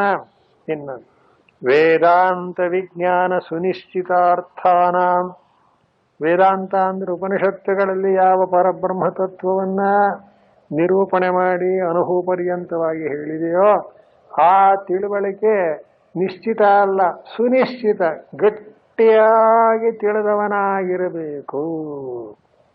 ಕೊನೆಗೊಂದು ಬರೆದ್ರು ಪರಮಹಂಸ ಪರಿವ್ರಾಜಕಾನಾಂ, ಅಂಥವರನ್ನ ಪರಮಹಂಸ ಪರಿವ್ರಾಜಕರು ಅಂತಾರ. ಶ್ರೀಮತ್ ಪರಮಹಂಸ ಪರಿವ್ರಾಜಕಾಚಾರ್ಯವರ್ಯ ಅಂತ ಈ ಸನ್ಯಾಸಿಗಳಿಗೆಲ್ಲ ಒಂದು ಬರೀತಾರೆ ನೋಡಿ ಪೀಠಿಗೆ. ಹಾಗೆ ಅದು ಎಷ್ಟರ ಮಟ್ಟಿಗೆ ಪರಮಹಂಸ ಪರಿವ್ರಾಜಕರು ಅಂದ್ರೆ ಏನು? ಆ ಹಂಸ ಅನ್ನೋ ಶಬ್ದದ ಅರ್ಥ ಗುರುಗಳು. ಹಂಸ ಅನ್ನೋದು ಒಂದು ಪಕ್ಷಿ ಇದೆಯಂತೆ, ಈಗ ಯಾರಿಗೂ ಗೊತ್ತಿಲ್ಲ ಅದು. ಅದರ ವಿಚಾರ ಏನು ಅಂದ್ರೆ, ನೀವು ಹಾಲು ನೀರು ಬೆರೆಸಿ ಇಟ್ಬಿಟ್ರೆ ಹಾಲನ್ನೆಲ್ಲ ಕುಡಿದ್ಬಿಟ್ಟು ನೀರನ್ನು ಉಳಿಸ್ಬಿಡುತ್ತಂತೆ. ಎಂಥ ಬುದ್ಧಿವಂತ ಪಕ್ಷಿ ಇರ್ಬೇಕದು. ಹಾಗೆ ಈ ಪ್ರಪಂಚದಲ್ಲಿ ಏನಾಗಿದೆ, ಆತ್ಮ ಅನಾತ್ಮ ಕಲಬೆರಕೆಯಾಗಿದೆ, ಹಾಲು ನೀರು ಬೆರೆತಾಗಿದೆ. ಜ್ಞಾನಿಗಳೇನು ಮಾಡ್ತಾರೆ, ಆತ್ಮಸ್ವರೂಪವನ್ನು ಹಿಡ್ಕೊಂಡು ಆತ್ಮನಲ್ಲದನ್ನೆಲ್ಲ ಬಿಟ್ಬಿಡ್ತಾರೆ. ಅದಕ್ಕೆ ಅವ್ರನ್ನ ಏನಂತೇವೆ? ಪರಮಹಂಸರು ಅಂತ. ಹಂಸಗಳಿಗೆ ಪರಮಹಂಸ. ಒಂದರ್ಥಲ್ಲಿ ಹಂಸ ಅಂದ್ರೆ ಭಗವಂತನಿಗೆ ಹೆಸರು. ಮಹಾನ್ಯಾಸ ಹೇಳುವಾಗ ಹಂಸ ಹಂಸ ಪರಮಹಂಸ ಸೋಹಂ ಹಂಸ ಹಂಸ ಹಂಸಾಯ ವಿದ್ಮಹೇ ಪರಮಹಂಸಾಯ ಅಂತ ತನ್ನೋ ಹಂಸ ಪ್ರಚೋದಯಾತಂತೆ ಬರುತ್ತೆ. ಬಹಳ ಚೆನ್ನಾಗಿದೆ. ಹಂಸ ಅನ್ನೋ ಶಬ್ದದಲ್ಲಿ ಅಕಾರ ಲೋಪ ಆಗಿದೆ ಅಂತ ಇನ್ನೊಂದು ವ್ಯಾಖ್ಯಾನ. ಅಹಂ ಸಹ ಅಂತ. ಹಂ ಸಹ ಅಂತಿದೆಯಲ್ಲ, ಹಂ ಹಿಂದ್ಗಡೆ ಆಕಾರ ಸೇರಿಸಿ ಏನಾಗುತ್ತೆ? ಅಹಂ. ಸಹ ಅಂದ್ರೇನು? ಅಹಂ ಅಂದ್ರೆ ನಾನು, ಸಹ ಅಂದ್ರೆ ಆ ಪರಮಾತ್ಮನೇ. ನೋಡಿದ್ರ, ಅಹಂ ಬ್ರಹ್ಮಾಸ್ಮಿ. ಅದಕ್ಕೋಸ್ಕರ ಅಹಂಸ ಅನ್ನೋ ಶಬ್ದದಲ್ಲಿ ಒಂದು ಆಕಾರ ಲೋಪವನ್ನು ಮಾಡಿ ಗುಟ್ಟಾಗಿಟ್ಟಿದ್ದಾರೆ. ಆ ತತ್ವವನ್ನು ಯಾವನು ತಿಳ್ಕೊಂಡಿದ್ದಾನೋ ನಾನೇ ಪರಬ್ರಹ್ಮ ಅಂತ ಅವನನ್ನೇನಂತಾರೆ?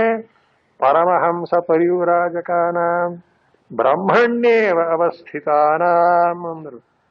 ಬ್ರಹ್ಮಣ್ಯೇವ ಅವಸ್ಥಿತ ಅಂದ್ರೆ ಬ್ರಹ್ಮಣಿ ಅಂತ, ಬ್ರಹ್ಮದಲ್ಲಿರೋನು ಅಂತಲ್ಲ, ಬ್ರಹ್ಮದಲ್ಲಿಯೇ ಅಂತ ಅವಧಾರಣೆ, ಎಫೆಸಿಸ್ ಅಂತಾರೆ ಇಂಗ್ಲಿಷಲ್ಲಿ. ಬ್ರಹ್ಮದಲ್ಲಿಯೇ ಯಾವನು ನಿಂತಿದ್ದಾನೋ ಅಂತ ಮುಂದೆ ಬರುತ್ತೆ.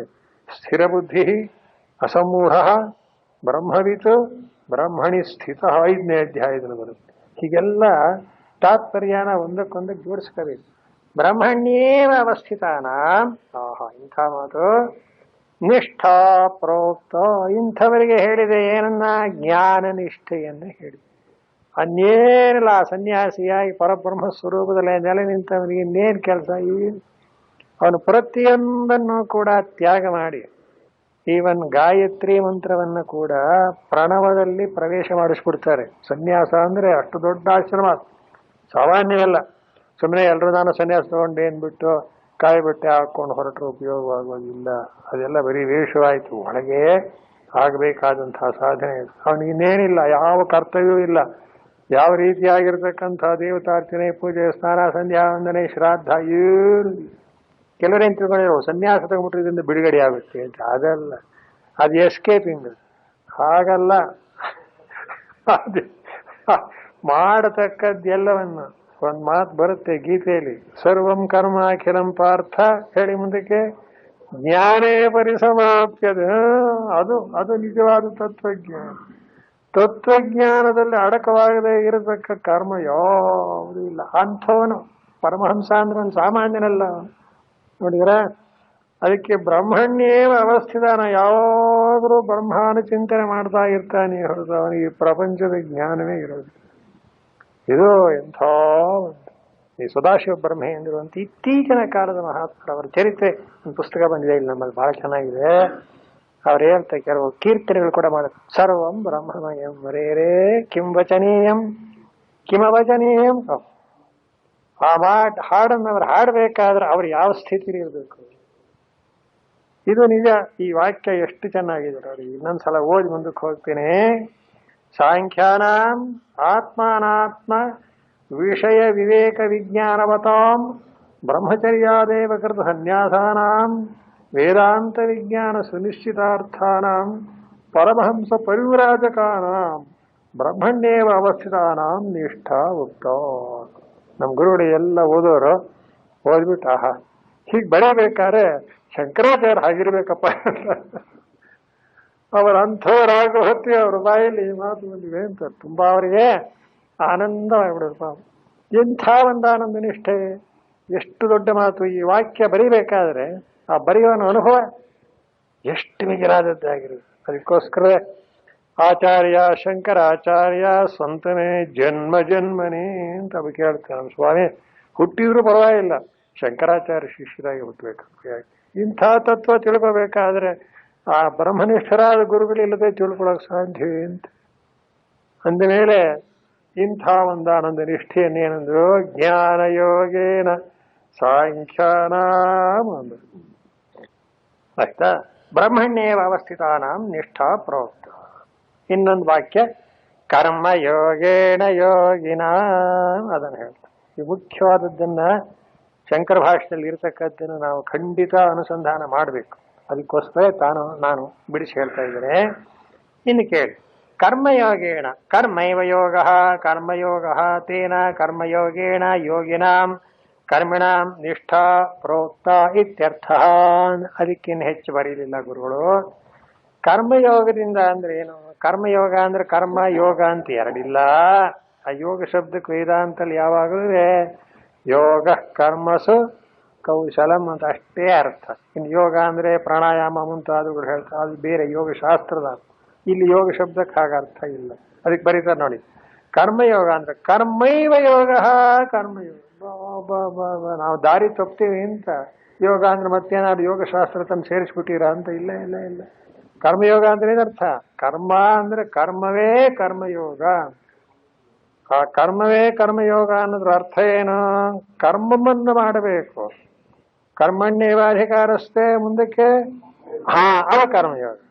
ಫಲವನ್ನ ಬಯಸದೆ ಕರ್ಮವನ್ನ ಮಾಡತಕ್ಕಂಥ ಒಂದು ಕ್ರಮಕ್ಕೆ ಕರ್ಮಯೋಗ ಅಂತ. ಅದಕ್ಕೆ ಅವರು ಬರೀ ಕರ್ಮಯೋಗೇಣ ಯೋಗಿನಾಂ ಅಂದ್ರೆ ಕರ್ಮೈವ ಯೋಗ ಕರ್ಮಯೋಗ ತೇನ ಕರ್ಮಯೋಗೇಣ ಯೋಗಿನಾಂ.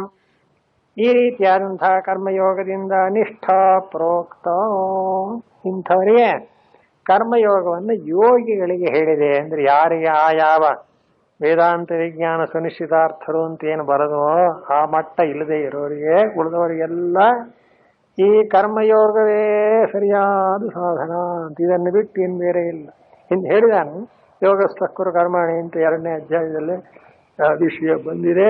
ಆದ್ರಿಂದ 199.9 ಜನಗಳಿಗೆಲ್ಲ ಯಾವುದು ಕರ್ಮಯೋಗ, ಕರ್ಮಯೋಗಿ ಯೋಗಿ. ಈಗ ಇನ್ನೊಂದು 2 ಮಾತು ಓದೋಣ. ಯದಿಚ ಏಕೇನ ಪುರುಷೇಣ ಏಕಸ್ಮೈ ಪುರುಷಾರ್ಥಾಯ ಜ್ಞಾನಂ ಕರ್ಮ ಚ ಸಮುಚ್ಚಿತ್ಯ ಅನುಷ್ಠೇಯಂ ಭಗವತ ಇಷ್ಟಮುಕ್ತಂ ವಕ್ಷ್ಯಮಾಣಂ ವಾ ಗೀತಾಸು ವೇದೇಷು ಚ ಉಕ್ತಂ ಕಥಮಿಹ ಅರ್ಜುನಾಯ ಉಪಸನ್ನಾಯ ಪ್ರಿಯಾಯ ವಿಶಿಷ್ಟ ಭಿನ್ನ ಪುರುಷ ಕರ್ತೃಕೆ ಏವ ಜ್ಞಾನ ಕರ್ಮಣಿ ಬ್ರೂಯಾತ್. ಇದು ಆ ಜ್ಞಾನ ಕರ್ಮ ಸಮುಚ್ಚಯವಾದಿಗಳು ಹೇಳ್ತಿದ್ರಲ್ಲ, ಅವರಿಗೆ ಹೇಳತಕ್ಕ ಇನ್ನೊಂದು ಉತ್ತರ ನೋಡಿ. ಮೂಲದಲ್ಲೇನೆ ಸ್ಪಷ್ಟವಾಗಿ ವಿಂಗಡ ಮಾಡಿಬಿಟ್ಟಿದ್ದಾರೆ. ಜ್ಞಾನಯೋಗೇನ ಸಾಂಖ್ಯಾನ, ಕರ್ಮಯೋಗೇಣ ಯೋಗಿನಾಮ್ ಅಂತ ಹೇಳಿ ಜ್ಞಾನಯೋಗ ಕರ್ಮಯೋಗ ಅನ್ನೋದು ಸಾಂಖ್ಯರಿಗೆ ಜ್ಞಾನಯೋಗ, ಯೋಗಿಗಳಿಗೆಲ್ಲ ಕರ್ಮಯೋಗ ಅಂತ ಬರೆದಿದ್ದಾರೆ ಅಂತ ಈಗ ಆಚಾರ್ಯರು ಅದನ್ನ ಪ್ರಸ್ತಾಪ ಮಾಡ್ತಾ ಆ ಜ್ಞಾನ ಕರ್ಮ ಸಮುಚ್ಚಯವಾದಿಗೆ ಉತ್ತರ ಕೊಡ್ತಾರೆ. ನೋಡಪ್ಪ, ಒಬ್ಬನೇ ಮನುಷ್ಯ ಒಂದೇ ಒಂದು ಮೋಕ್ಷ ಅನ್ನೋ ಪುರುಷಾರ್ಥಕ್ಕೋಸ್ಕರವಾಗಿ ಜ್ಞಾನವನ್ನು ಮತ್ತು ಕರ್ಮವನ್ನು ಜೋಡಿಸಿಕೊಂಡು ಅನುಷ್ಠಾನ ಮಾಡಬೇಕು ಅಂತ ಭಗವಂತ ಹೇಳಿದಾನೆ ಅಂತೇನಾರು ಅರ್ಥ ಮಾಡಿದರೆ, ಅಥವಾ ಮುಂದೆ ಭಗವಂತನ ಹೇಳಬಹುದು ಅಂತಲಾರು ಅರ್ಥ ಮಾಡಿದರೆ, ಗೀತೆಗಳಲ್ಲೆಲ್ಲ ಇದೇ ಅರ್ಥವಿದೆ ಅಂತ ನೀನೇನಾದರೂ ಅದನ್ನ ವ್ಯಾಖ್ಯಾನ ಮಾಡುವುದಾದರೆ ಇದು ಹೇಗೆ ಸರಿಯಾಗುತ್ತೆ? ಕಥಮಿಹ ಅನ್ನೋದು ಯಾವುದು? ಇಲ್ಲಿ ವಿಂಗಡಿಸಿ ಹೇಳಿರೋದು ನಿಮ್ಗೆ ಅರ್ಥ ಐತೆ. ಜ್ಞಾನ ಕರ್ಮ ಸಮುಚ್ಚಯವಾದವನ್ನೇ ಭಗವದ್ಗೀತೆಯಲ್ಲಿ ತಾತ್ಪರ್ಯದಿಂದ ಹೇಳಿದೆ ಅಂತ ಆ ಸಮುಚ್ಚಯವಾದಿ ಅರ್ಥ ಮಾಡ್ತಾನಲ್ಲ, ಅದು ನಿಜ ಸರಿ ಅಂತ ಆಗಬೇಕಾಗಿದ್ದರೆ, ಒಂದು ವೇಳೆ ಸರಿಯಾಗಿದ್ದಿದ್ರೆ ಇಲ್ಲಿ ಭಗವಂತ ಯಾಕೆ ಜ್ಞಾನಯೋಗೇನ ಸಾಂಖ್ಯಾನ ಕರ್ಮಯೋಗ ವಿಂಗಡಿಸಿ ಯಾಕೆ ಹೇಳ್ಬೇಕಾಗಿತ್ತವನು? ನೋಡಿದ್ರ, ಮೂಲಕ್ಕೆ ವಿರುದ್ಧವಾಗಿ ಅರ್ಥ ಮಾಡತಕ್ಕ ವ್ಯಾಖ್ಯಾನಗಳನ್ನು ತೆಗೆದೊಗೆರಿ ಬೇಕಲ್ಲ, ಕರೆಕ್ಟಾಗಿ ಹೊಂದಬೇಕು. ಹಾಗೆ ಅದಕ್ಕೆ ಅಂತಾರೆ ಕರ್ಮಜ್ಞಾನಗಳ ಸಮುಚ್ಚಯ ಸರಿ ಅಂತಾಗಿದ್ದಿದ್ರೆ ಇಲ್ಲಿ ಬಿಡಿಸಿ ಯಾಕೆ ಹೇಳಿದ ಭಗವಂತ? ಸಾಂಖ್ಯರ ಜ್ಞಾನಯೋಗ, ಯೋಗಿಗಳಿಗೆ ಕರ್ಮಯೋಗ ಅಂತ ಯಾಕೆ ಬಿಡಿಸಿ ಹೇಳಿದಾನೆ? ಆದ್ರಿಂದ ಏನಾಯ್ತು? ಜ್ಞಾನ ಕರ್ಮ ಸಮುಚ್ಚಯ ತಪ್ಪೋ ಸರಿಯಲ್ಲ. ಆ ಜ್ಞಾನ ಕರ್ಮ ಸಮುಚ್ಚಯ ಹೇಳೋರ ಮೇಲೆ ಕೋಪವಲ್ಲ, ಅವರ ಸಿದ್ಧಾಂತ ತಪ್ಪು ಅಂತ ಅಷ್ಟೇ. ಅವ್ರೇನ್ ಬೇಕಾದ್ರು ಹೇಳಿ. ಈಗ ಮುಮುಕ್ಷವಾದವನು ಎಚ್ಚರಿಕೆಯಾಗಿರ್ಬೇಕು. ಎಲ್ರು ಹೇಳಿದ್ನೋ ತಗೋಬಾರ್ದು. ಸರಿ ಯಾವುದು, ತಪ್ಪು ಯಾವುದು, ಅದರಲ್ಲಿ ಹೊಂದೋದು ಯಾವುದು, ಹೊಂದೇ ಇರೋದು ಯಾವುದು, ಎಲ್ಲ. ಅದಕ್ಕೆ ವೇದಾಂತದಲ್ಲಿ ಶ್ರುತಿ ಯುಕ್ತಿ ಅನುಭವ ಅಂತಾರೆ. ಮೊದಲು ಶ್ರುತಿ ಅಂದ್ರೆ ವೇದದೆಲ್ಲ ಪಾಯಿಂಟ್ ಇರಬೇಕು ಮೊದಲನೇದು. ಯುಕ್ತಿ ಅಂದ್ರೆ ಅದು ಹೊಂದಬೇಕು, ಸಮನ್ವಯ ಮಾಡಿದ್ರೆ. ಅನುಭವ ಅಂದ್ರೆ ಹಾಗೆ ನಮಗೆ ಅನುಭವಕ್ಕೆ ಬರಬೇಕು. ಈ ಮೂರು ಸಂಗಾನವಾದ್ರೆ ಬ್ರಹ್ಮಜ್ಞಾನ. ಅಷ್ಟು ಅಚ್ಚುಕಟ್ಟಾಗಿ ಹೇಳ್ತಾರೆ. ಇದೇ ಶಂಕರ ವೇದಾಂತದ ಚೌಕಟ್ಟೆ ಹಾಗೆ. ಆಯ್ತಾ ಗುರುಗೆ? ಯರಿ ಪುನಃ ಅರ್ಜುನ ಜ್ಞಾನಂ ಕರ್ಮ ಚ ದ್ವಯಂ ಶ್ರುತ್ವ ಸ್ವಯಮೇವ ಅನುಷ್ಠಾಸ್ಯತಿ ಅನ್ಯೇಷಾಂತು ಭಿನ್ನ ಪುರುಷಾನುಷ್ಠೇಯಾನಾಂ ವಕ್ಷ್ಯಾಮಿ ಇತಿ ಮತಂ ಭಗವತಃ. ನೋಡಿ, ಅದು ಚೆನ್ನಾಗಿದೆ. ಭಗವತಃ ಕಲ್ಪ್ಯೇತ ತದ ರಾಗದ್ವೇಷವಾನ್ ಅಪ್ರಮಾಣಭೂತೋ ಭಗವಾನ್ ಕಲ್ಪಿತಃ ಸ್ಯಾತ್. ಒಂದು ವೇಳೆ ಪೂರ್ವ ಪಕ್ಷಿ ಹೀಗೆ ಅರ್ಥ ಮಾಡಿದ್ರೆ ಅಂತ ಏನಂತ ಅಲ್ರಿ, ಅರ್ಜುನನಿಗೆ ಭಗವಂತ ಉಪದೇಶ ಮಾಡ್ತಾ ಇದ್ದಾನೆ ಆಗ್ಬೋದು. ಹೇಳಿಬಿಟ್ಟ ಭಗವಂತ, ನೋಡಪ್ಪ ನಿಂಗೆ ಯಾವ್ದು ಬೇಕೋ ಅದು ಆರಿಸ್ಕೊ ಅಂತ ಜ್ಞಾನದ ವಿಷಯನೂ ಹೇಳ್ದ, ಕರ್ಮದ ವಿಷಯನೂ ಹೇಳ್ದ. ಆವಾಗ ಭಗವಂತ ಏನಂದ್ಕೊಂಡಿರಬಹುದು? ಈಗ ಕೇಳ್ತಿರೋನು ಅರ್ಜುನ, ಸಂಶಯ ಅವನಿಗೆ ಬಂದಿದೆ, ಯುದ್ಧ ಮಾಡೋಣ ಬೇಡವೋ ಅಂತ. ನಮಗೆ ಯಾಕಂದ್ರೆ ಜವಾಬ್ದಾರಿ ಇರೋದಿದ್ದ ಹಾಗೆ ಹೇಳ್ಬಿಡೋಣ, ಅವನ್ ತಾನೇ ತಿಳ್ಕೊಂಡು ಏನ್ ಬೇಕಾದ್ರೂ ಮಾಡ್ಲಿ. ಹೀಗಂತ ಏನಾರು ಭಗವಂತನು ಭಾವಿಸಿಕೊಂಡು ನೋಡಿ, ಭಗವದ್ಗೀತೆಯಲ್ಲಿ ಎರಡನ್ನೂ ಹೇಳಿರೋದು ನಿಜ. ಜ್ಞಾನವನ್ನು ಹೇಳಿದಾನೆ, ಕರ್ಮವನ್ನು ಹೇಳಿದಾನೆ. ಆದ್ರೆ ಜ್ಞಾನ ಕರ್ಮಗಳು ಎರಡನ್ನೂ ಅನುಷ್ಠಾನ ಮಾಡಲಿ ಅನ್ನೋ ಉದ್ದೇಶವೇ ಹೊರತು ಜ್ಞಾನಕ್ಕೂ ಕರ್ಮಕ್ಕೂ ವಿರೋಧ ಅನ್ನೋ ಪ್ರಶ್ನೆ ಬರೋಲ್ಲ ಅಂತ ಏನಾರು ಪೂರ್ವಪಕ್ಷಿ ಹೇಳೋದಾದ್ರೆ ಅದಕ್ಕೆ ಉತ್ತರ ಕೊಡ್ತಾರ ಆಚಾರ್ಯ. ಹಾಗ ಆ ರೀತಿ ಅರ್ಥ ಮಾಡ್ತೀರಾ? ಸರಿ ಕಣ್ರಿ. ಅರ್ಜುನ ಕೇಳಲಿಲ್ವೇ ಏನಂತ? ತದೇಕಂವದ ನಿಶ್ಚಿತ್ಯ ಅಂತ ಏನ್ ಮಾಡೋದು ಅಂತ ಹೇಳೋದು ಹೇಳಿದ್ರೆ ಸ್ವಯಮೇವ ಅನುಷ್ಠಾಸ್ಯತಿ, ಅವನಿಗೆ ತಿಳಿದನ್ನು ಮಾಡ್ಲಿ ಅಂತ. ಹಾಗೂ ಅರ್ಥ ಮಾಡೋದಕ್ಕೆ ಒಂದು ಸ್ವಲ್ಪ ಅವಕಾಶ ಇದೆ. ಯಾಕೆ? ಕೊನೆಯಲ್ಲಿ ಭಗವಂತ ಏನ್ ಹೇಳ್ತಾನೆ? ವಿಮರ್ಶೈತ ದಶೇಷೇಣ ಯಥೇಚ್ಛಸಿ ತಥಾ ಕುರು. ಅದನ್ನ ಇಲ್ಲಿ ಅರ್ಥ ಮಾಡಬಾರ್ದು. ಈಗ ನಾನು ಹೇಳೋ ಅಲ್ಲಿ ನಿಜ ಏನಂದ್ರೆ, ಅಲ್ಲಿ ಹೇಳೋ ಅರ್ಥ ಏನು ಅಂದ್ರೆ, ಇಷ್ಟು ಸ್ಪಷ್ಟವಾಗಿ ಹೇಳಿದ ಮೇಲೆ ನೀ ತಪ್ಪು ತಿಳ್ಕೊಂಡ್ರೆ ಯಾರಿಗೆ ನೆನಿ ಸೇರಿ ಉಪದೇಶ ಮಾಡೋನ್ ತಪ್ಪಲ್ಲ. ಉಪದೇಶ ಮಾಡತಕ್ಕವನು ಅತ್ಯಂತ ಸ್ಪಷ್ಟವಾಗಿ ಬಿಡಿಸಿ ಹೇಳಿದ.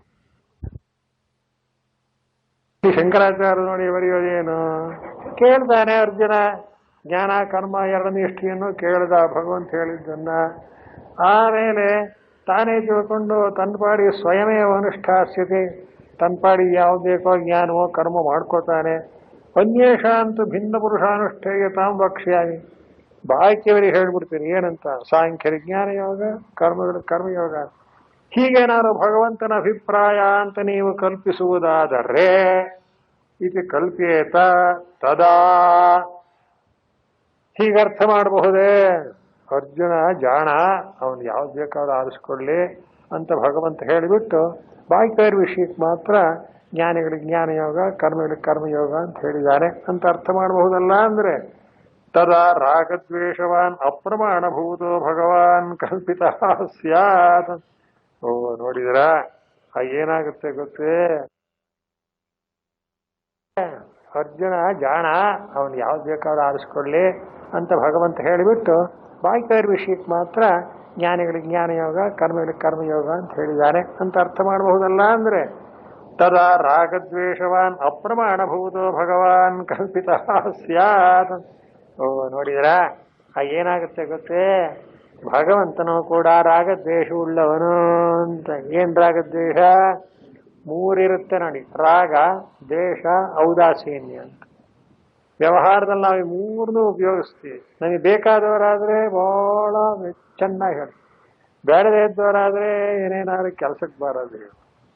ಉದಾಸೀನ ಅಂದ್ರೆ ಹೇಳೋದು ಹೇಳೋಣ, ಮಾಡೋಣ ಮಾಡ್ಕೊಳ್ಳಿ, ಬಿಟ್ಟು ಬಿಡಿ ಅಂತ. ನೋಡಿದ್ರ ಹಳೆಯದೊಂದು ಗಾದೆ ಹೇಳ್ತಾರೆ, ಊದು ಶಂಖ ಊದ್ಬಿಡಿ, ಮಾಧವರಾಯನ ಪೂಜೆ ಆದ್ರೆ ಎಷ್ಟು ಬಿಟ್ಟು ಪೂಜೆ ಶಂಖ ಊದು. ಹೀಗಾಯ್ತಲ್ರಿ ಭಗವಂತನ ಸ್ಥಿತಿ. ಎಲ್ಲಾದ್ರೂ ಅಂತೆ, ಹಾಗೆಲ್ಲಾರು ಅಂತೆ. ಅರ್ಜುನನ ಮೇಲೆ ಎಷ್ಟು ಪ್ರೇಮ ಭಗವಂತನ ಉದ್ಧಾರವಾಗಲಿ ಅಂತ ಪೂರ್ಣವಾದ ಒಂದಾನೊಂದು ಅನುಗ್ರಹ ಬುದ್ಧಿ ಇಟ್ಟುಕೊಂಡು ಅರ್ಜುನನಿಗೆ ಹೇಳ್ತಾ ಇದ್ದಾನೆ ಅಂದ ಮೇಲೆ ಇಲ್ಲಿ ವಿಕಲ್ಪ ಮಾಡಿ ಜ್ಞಾನ ಕರ್ಮ ಸಮುಚ್ಚಯ ಮತ್ತೊಂದು ಅಂತ ದಾರಿ ತಪ್ಪಿಸೋದು ಸರಿಯೇನ್ರಿ? ಅಲ್ಲ. ಆದ್ರಿಂದ ಜ್ಞಾನ ಯೋಗೇನ ಸಾಂಖ್ಯಾನ ಕರ್ಮಯೋಗೇನ ಯೋಗ. ಈ ಹೇಳಿದ ಉದ್ದೇಶವೇನು ಮುಂದೆ ಹೇಳ್ತಾನೆ ಭಗವಂತ, ಅರ್ಜುನ ನಿನಗೆ ಖಂಡಿತ ಕರ್ಮಯೋಗದಲ್ಲೇ ಅಧಿಕಾರ. ನಿಂಗೆ ಬೇಕಾಗಿರಲಿ ಬೇಡವಾಗಿರಲಿ, ನಿನ್ನ ಬೇಕು ಬೇಡಗಳಿಗೂ ಇದಕ್ಕೂ ಸಂಬಂಧವಿಲ್ಲ, ಮಾಡಬೇಕಾದ್ರೆ. ಸ್ವಾಮಿ ಔಷಧಿ ಕಹಿ ಆಗಿದೆಯಲ್ಲ, ಏನು ಮಾಡಲಿ ನನಗೆ ಗೊತ್ತಿಲ್ಲ, ನಿಂಗೆ ಕಾಯಿಲೆ ಹುಷಾರಾಗಬೇಕೋ ಅಷ್ಟು. ಏನು ಸ್ವಾಮಿ ನೀವು ಡಾಕ್ಟರ್ ಆಗಿ ನಮ್ಮ ಮೇಲೆ ಪ್ರೀತಿ ಇಟ್ಕೊಂಡು ಕೈ ಔಷಧಿ ಕೊಡ್ತೀರಾ, ಒಳ್ಳೆ ಗ್ರಾಚಾರ, ನಿನ್ನ ಕಾಯಿಲೆ ಹೋಗ್ಬೇಡವೇನಿಗೆ, ಕಾಯಿಲೆಗೆಲ್ಲ ಔಷಧಿ ಕೊಡದ ಇರೋದು ನೋಡಿ. ತನ್ನ ಚುಚ್ಚಿಬಿಟ್ರು ಏನ್ ಮಾಡ್ತಾರೆ, ನೀವು ಡಾಕ್ಟರ್ ಏನ್ ಮಾಡಕ್ಕೆ ಮಾಡದೇ ಇದ್ರೆ ಹೋಗಲ್ವಲ್ಲ ಅದು. ಅದೇನೋ ದ್ವೇಷವೇ. ಎಷ್ಟು ಎಚ್ಚರಿಕೆಯಾಗಿರ್ಬೇಕು ಅಂತ ಭಗವತ್ಪಾದರ ಬರವಣಿಗೆ ಸ್ಟೈಲ್ ನೋಡಿ ಹೇಗಿದೆ ಅಂತ ಹೇಳಿ ಕೇಳಿದ್ರೆ ಬೇಜಾರಾಗಲ್ಲ ನನಗೆ. ಏನು ಅವ್ರ ಹತ್ರಲ್ಲೇ ಮಾತಾಡ್ತಾ ಇದ್ದೀವಿ ಏನೋ ಬೇಕು ನೀವು, ಅಷ್ಟು ಜನ ಬರೀತಾರೆ. ಅರ್ಥಚ್ಚಯುಕ್ತಮ್ಮ, ಹಾಗೇನಾದ್ರೂ ನಾವು ಅರ್ಥ ಮಾಡಿದ್ರೆ ಇನ್ನೊಬ್ಬ ಹೇಳ್ತಾನೆ ಇರಬಹುದಪ್ಪ, ಭಗವಂತಂಗೂ ಬೇಕಾದವರು ಬೇಡದೇ ಇದ್ದವರು ಅಂತ ಇರಬಹುದು. ಖಂಡಿತ ಇಲ್ಲ, ಹಾಗಿಲ್ಲ. ಮುಂದೆ ಬರುತ್ತೆ, ಸಮೋಹಂ ಸರ್ವಭೂತೇಷು ನಮೇ ದ್ವೇಷ್ಯೋಸ್ತಿ ನ ಪ್ರಿಯ ಯೋ ಯೋ. ಗೀತೆನ ಏನ್ ಕೇಳ್ತೀರಿ? ಏ ಭಜಂತಿ ತಮ ಭಕ್ತಿಯ ಮಯಿತೆ ತೇಷು ಅಪ್ಪ, ನನಗೆಲ್ಲರಲ್ಲೂ ಸಮಬುದ್ಧಿ, ನಾನು ಯಾರಲ್ಲೂ ಕೂಡ ಬೇಕಾದನು ಬೇಡದೇ ಇದ್ದನು ಅಂತ ನನಗಿಲ್ಲ. ಆದ್ರೆ ಯಾರು ನನ್ನನ್ನು ಪ್ರೀತಿಯಿಂದ ಭಜಿಸ್ತಾರೋ ನಾನು ಅವರಲ್ಲಿ ಇರ್ತೀನಿ, ಇದು ತಪ್ಪೇನಿದೆ ಅಂತ. ಮನುಷ್ಯ ಕತ್ಲೆ ಕತ್ಲೆ ಕತ್ಲೆ ಅಂತ ಮನೇಲೆ ಕೂತಿದ್ನಂತೆ. ಏನ್ರಿ ನೀವು ಸೂರ್ಯ ಮತ್ತೊಂದು ಅಂತೀರಿ, ಎಲ್ರಿ ನಮ್ಮನೆ ಕತ್ಲೆಯಾಗೇ ಇದೆಯಲ್ಲ ಅಂದ್ರೆ, ಅಲ್ಲಯ್ಯ ಸೂರ್ಯ ಉದಯಿಸಿ ಬೆಳಗ್ತಾ ಇದ್ದಾನೆ, ನೀವು ಕಿಟಕಿ ತೆಗಿಬೇಡ್ವಾ? ಅದೇನು ಕಿಟಕಿನೇ ತೆಗಿಬೇಕು ಅಂತ ಕೂತಿರೋ ಕತ್ತೆ ಅವ್ರು. ಸೂರ್ಯನ ಮೇಲೆ ಏನ್ರಿ ನೀವು ಸಿಟ್ಟು ಮಾಡೋದು? ಅವ್ರು ಸೂರ್ಯ ಬೆಳಕು ಕೊಡಲ್ಲ ಅಂತ ಏನಾದ್ರು ಹೇಳಿದಾನೆ? ನಿಮ್ಮ ಮನೆ ಕಿಟಕಿಲಿ ಬರಲ್ಲ ಅಂತ ಹೇಳಿದಾನ? ತಪ್ಪ್ಯಾರದ್ದು? ಕಿಟಕಿನೂ ತೆಗಿಯಲ್ಲ ಅಂದ್ಬಿಟ್ರೆ ಇನ್ನೇನು ಹೇಗಾಗತ್ತೆ? ಆದ್ದರಿಂದ ಭಗವಂತನ ಸ್ವರೂಪ ಹಾಗೆ. ಸೂರ್ಯನಂತೆ ಎಲ್ಲೆಲ್ಲೂ ಬೆಳಗ್ತಾ ಇದ್ದಾನೆ, ಕಿಟಕಿ ತೆಗೆದವ್ರ ಮನೆಗೆ ಬೆಳಕು ಬರುತ್ತೆ, ಇಲ್ಲದೆ ಇದ್ರೆ ಕೂತಿರಿ ಕತ್ಲಿಲ್ಲ. ಅದು ಸೂರ್ಯನ ಒಂದಾನೊಂದು ಅಪರಾಧವಲ್ಲ. ಹಾಗೆ ಭಗವಂತನು ಯಾರನ್ನು ದ್ವೇಷ ಮತ್ತು ಪ್ರೇಮ ಅಂತಿಲ್ಲ, ಯಾರು ಭಜನೆ ಮಾಡ್ತಾರೋ ಅವರಲ್ಲಿ ಇರ್ತಾನೆ ಅನ್ನೋ ಅರ್ಥ. ತಸ್ಮಾತ್ ಸಾಕು. ಈಗ ವಿಷಯ ಮುಗಿಸ್ತಾರೆ. ಕಯೋಪಿ ಯುಕ್ತ್ಯಾನ ಸಮುಚ್ಚಯೋ ಜ್ಞಾನ ಕರ್ಮಣ. ಈಗ ವಿಚಾರ ಪ್ರಾರಂಭವಾದದ್ದೇನು ಅಂದ್ರೆ ಅದನ್ನು ಮುಕ್ತಾಯ ಮಾಡ್ತಾರೆ. ಜ್ಞಾನ ಕರ್ಮಗಳನ್ನು ಒಟ್ಟಿಗೆ ಮಾಡಕ್ಕಾಗತ್ತೆ ಅನ್ನೋ ಪ್ರಶ್ನೆ ಬಂದಿತ್ತು. ಸರ್ವಥಾ ಸಾಧ್ಯವಿಲ್ಲ. ಕರ್ಮ ಅನ್ನೋದು ಅವಿದ್ಯಾ ಕ್ಷೇತ್ರಕ್ಕೆ ಸೇರಿದೆ, ಜ್ಞಾನ ಅನ್ನೋದು ವಿದ್ಯಾ ಕ್ಷೇತ್ರಕ್ಕೆ ಸೇರಿದೆ. ವಿದ್ಯಾವಿದ್ಯೆಗಳಿಗೆ ಪರಸ್ಪರ ವಿರೋಧ. ಆದ್ರಿಂದ ಜ್ಞಾನೇ ಕರ್ಮವನ್ನು ಮಾಡುವಂತಿಲ್ಲ. ಕರ್ಮಿಷ್ಠನಾದವನು ಕರ್ಮ ಮಾಡಲೇಬೇಕು. ಅರ್ಜುನನನ್ನ ಅವನ ಅರ್ಹತೆಗೆ ವಿಚಾರ ಮಾಡಿ ಅಪ್ಪ ನಿನಗೆ ಕರ್ಮಯೋಗವೇ ಸರಿ ಅಂತ ಹೇಳೋಕ್ಕೋಸ್ಕರ ಈಗ ಎರಡನ್ನು ವಿಂಗಡ ಮಾಡಿ ಭಗವಂತ ಜ್ಞಾನಯೋಗೇನ ಸಾಂಖ್ಯಾನಾಂ ಕರ್ಮಯೋಗೇನ ಯೋಗಿನಾಂ ಎಂಬುದಾಗಿ ತಿಳಿಸಿದ್ದಾನೆ. ತಸ್ಯಾಶ್ಚ ಜ್ಞಾನನಿಷ್ಠಾಯಾಃ ಸನ್ಯಾಸಿನಾಮೇವ ಅನುಷ್ಠೇಯತ್ವಂ ಭಿನ್ನ ಪುರುಷಾನುಷ್ಠೇಯತ್ವ ವಚನಾತ್ ಭಗವತಃ ಏವಮೇವ ಅನುಮತಮಿತಿ ಗಮ್ಯತೆ. ಎಷ್ಟು ಸದುದಾಯಿ ಭಗವತ್ಪಾದರ ಅರ್ಥ ಮಾಡ್ತಾರೆ. ತಸ್ಮಾತ್ ಅಂತ ಇವಾಗ ಒಟ್ಟು ತೀರ್ಮಾನ ಹೇಳ್ತಾ ಇದ್ದಾರೆ. ಇಷ್ಟೇ ತಿಳ್ಕೊಳ್ಳಿ, ಜ್ಞಾನನಿಷ್ಠ ಅನ್ನೋದು ಸನ್ಯಾಸಿನಾಮೇವ. ಸನ್ಯಾಸಿಗಳಿಗೆ ಜ್ಞಾನನಿಷ್ಠೆಯನ್ನು ಹೇಳಿದೆ ಅಂದ್ರು. ಇನ್ನೊಂದು ಅರ್ಥದ ಏನಾಗುತ್ತೆ ಗೊತ್ತೇ, ಜ್ಞಾನಿ ಅಂತಾದ್ರೆ ಅವನು ಸನ್ಯಾಸಿಯೇ ಹೌದು. ಇಲ್ಲೇ ಇದ್ರೆ ಅದಕ್ಕೆ ಬೇರೆ. ಸನ್ಯಾಸ ಅಂದ್ರೆ ಆಶ್ರಮ ಸನ್ಯಾಸವಲ್ಲ. ಇಲ್ಲಿ ಸನ್ಯಾಸ ಅನ್ನೋ ಶಬ್ದದ ಅರ್ಥವನ್ನ 2-3 ಥರ ಮಾಡ್ತಾರೆ ಭಗವದ್ಗೀತೆಯಲ್ಲಿ. ಮೊದಲನೇ ಅರ್ಥ ಆಶ್ರಮ ಅಂತ, ಅದು ಆಯ್ತು, ಅದು ಬೇರೆ. ಸನ್ಯಾಸ ತಗೊಳ್ಳೋದು ಮತ್ತೊಂದು ಬೇರೆ. ಇನ್ನೊಂದು ಅರ್ಥ ಸನ್ಯಾಸ ಅಂದ್ರೆ ಏನು? ತ್ಯಾಗ ಅಂತ, ಬಿಡುವುದು ಅಂತ. ಬಿಡೋದು ಅಂದ್ರೆ ಏನು ಬಿಡೋದು ಅಂತ? ಪದಾರ್ಥಗಳನ್ನು ಬಿಡೋದಲ್ಲ, ಅಭಿಮಾನ ತ್ಯಾಗ. ಅಭಿಮಾನವನ್ನು ತ್ಯಾಗ ಮಾಡುವುದೇ ಮುಖ್ಯ. ಗುರುಗಳು ಒಂದ್ಸಲ ಹೇಳೋದು, ಗೃಹಸ್ಥನಿಗೂ ಒಂದು ತ್ಯಾಗ ಹೇಳಿದ್ದಾರೆ, ಸನ್ಯಾಸಿಗೂ ತ್ಯಾಗ ಹೇಳಿದ್ದಾರೆ. ಯಾರೋ ಕೇಳಿದ್ರು, ಗೃಹಸ್ಥ ತ್ಯಾಗ ಮಾಡ್ತಾನೆ ಅಂದ್ರೆ ಮನೆ ಐಶ್ವರ್ಯ ದುಡ್ಡು ಕಾಸು ಇರುತ್ತೆ, ತ್ಯಾಗ ಮಾಡ್ತಾನೆ ಅಂದ್ರೆ ಅದು ಪರವಾಗಿಲ್ಲ. ಸನ್ಯಾಸಿ ಎಲ್ಲ ಬಿಟ್ಟು ಕೂತಿದ ಅನ್ನೋದು ಅವನೇನು ತ್ಯಾಗ ಮಾಡ್ತಾನೆ? ಹಾಗಲ್ಲ. ಗೃಹಸ್ಥನಿಗೆ ಧನ ತ್ಯಾಗ, ಅವನಕ್ಕೇನಿರುತ್ತಪ್ಪ?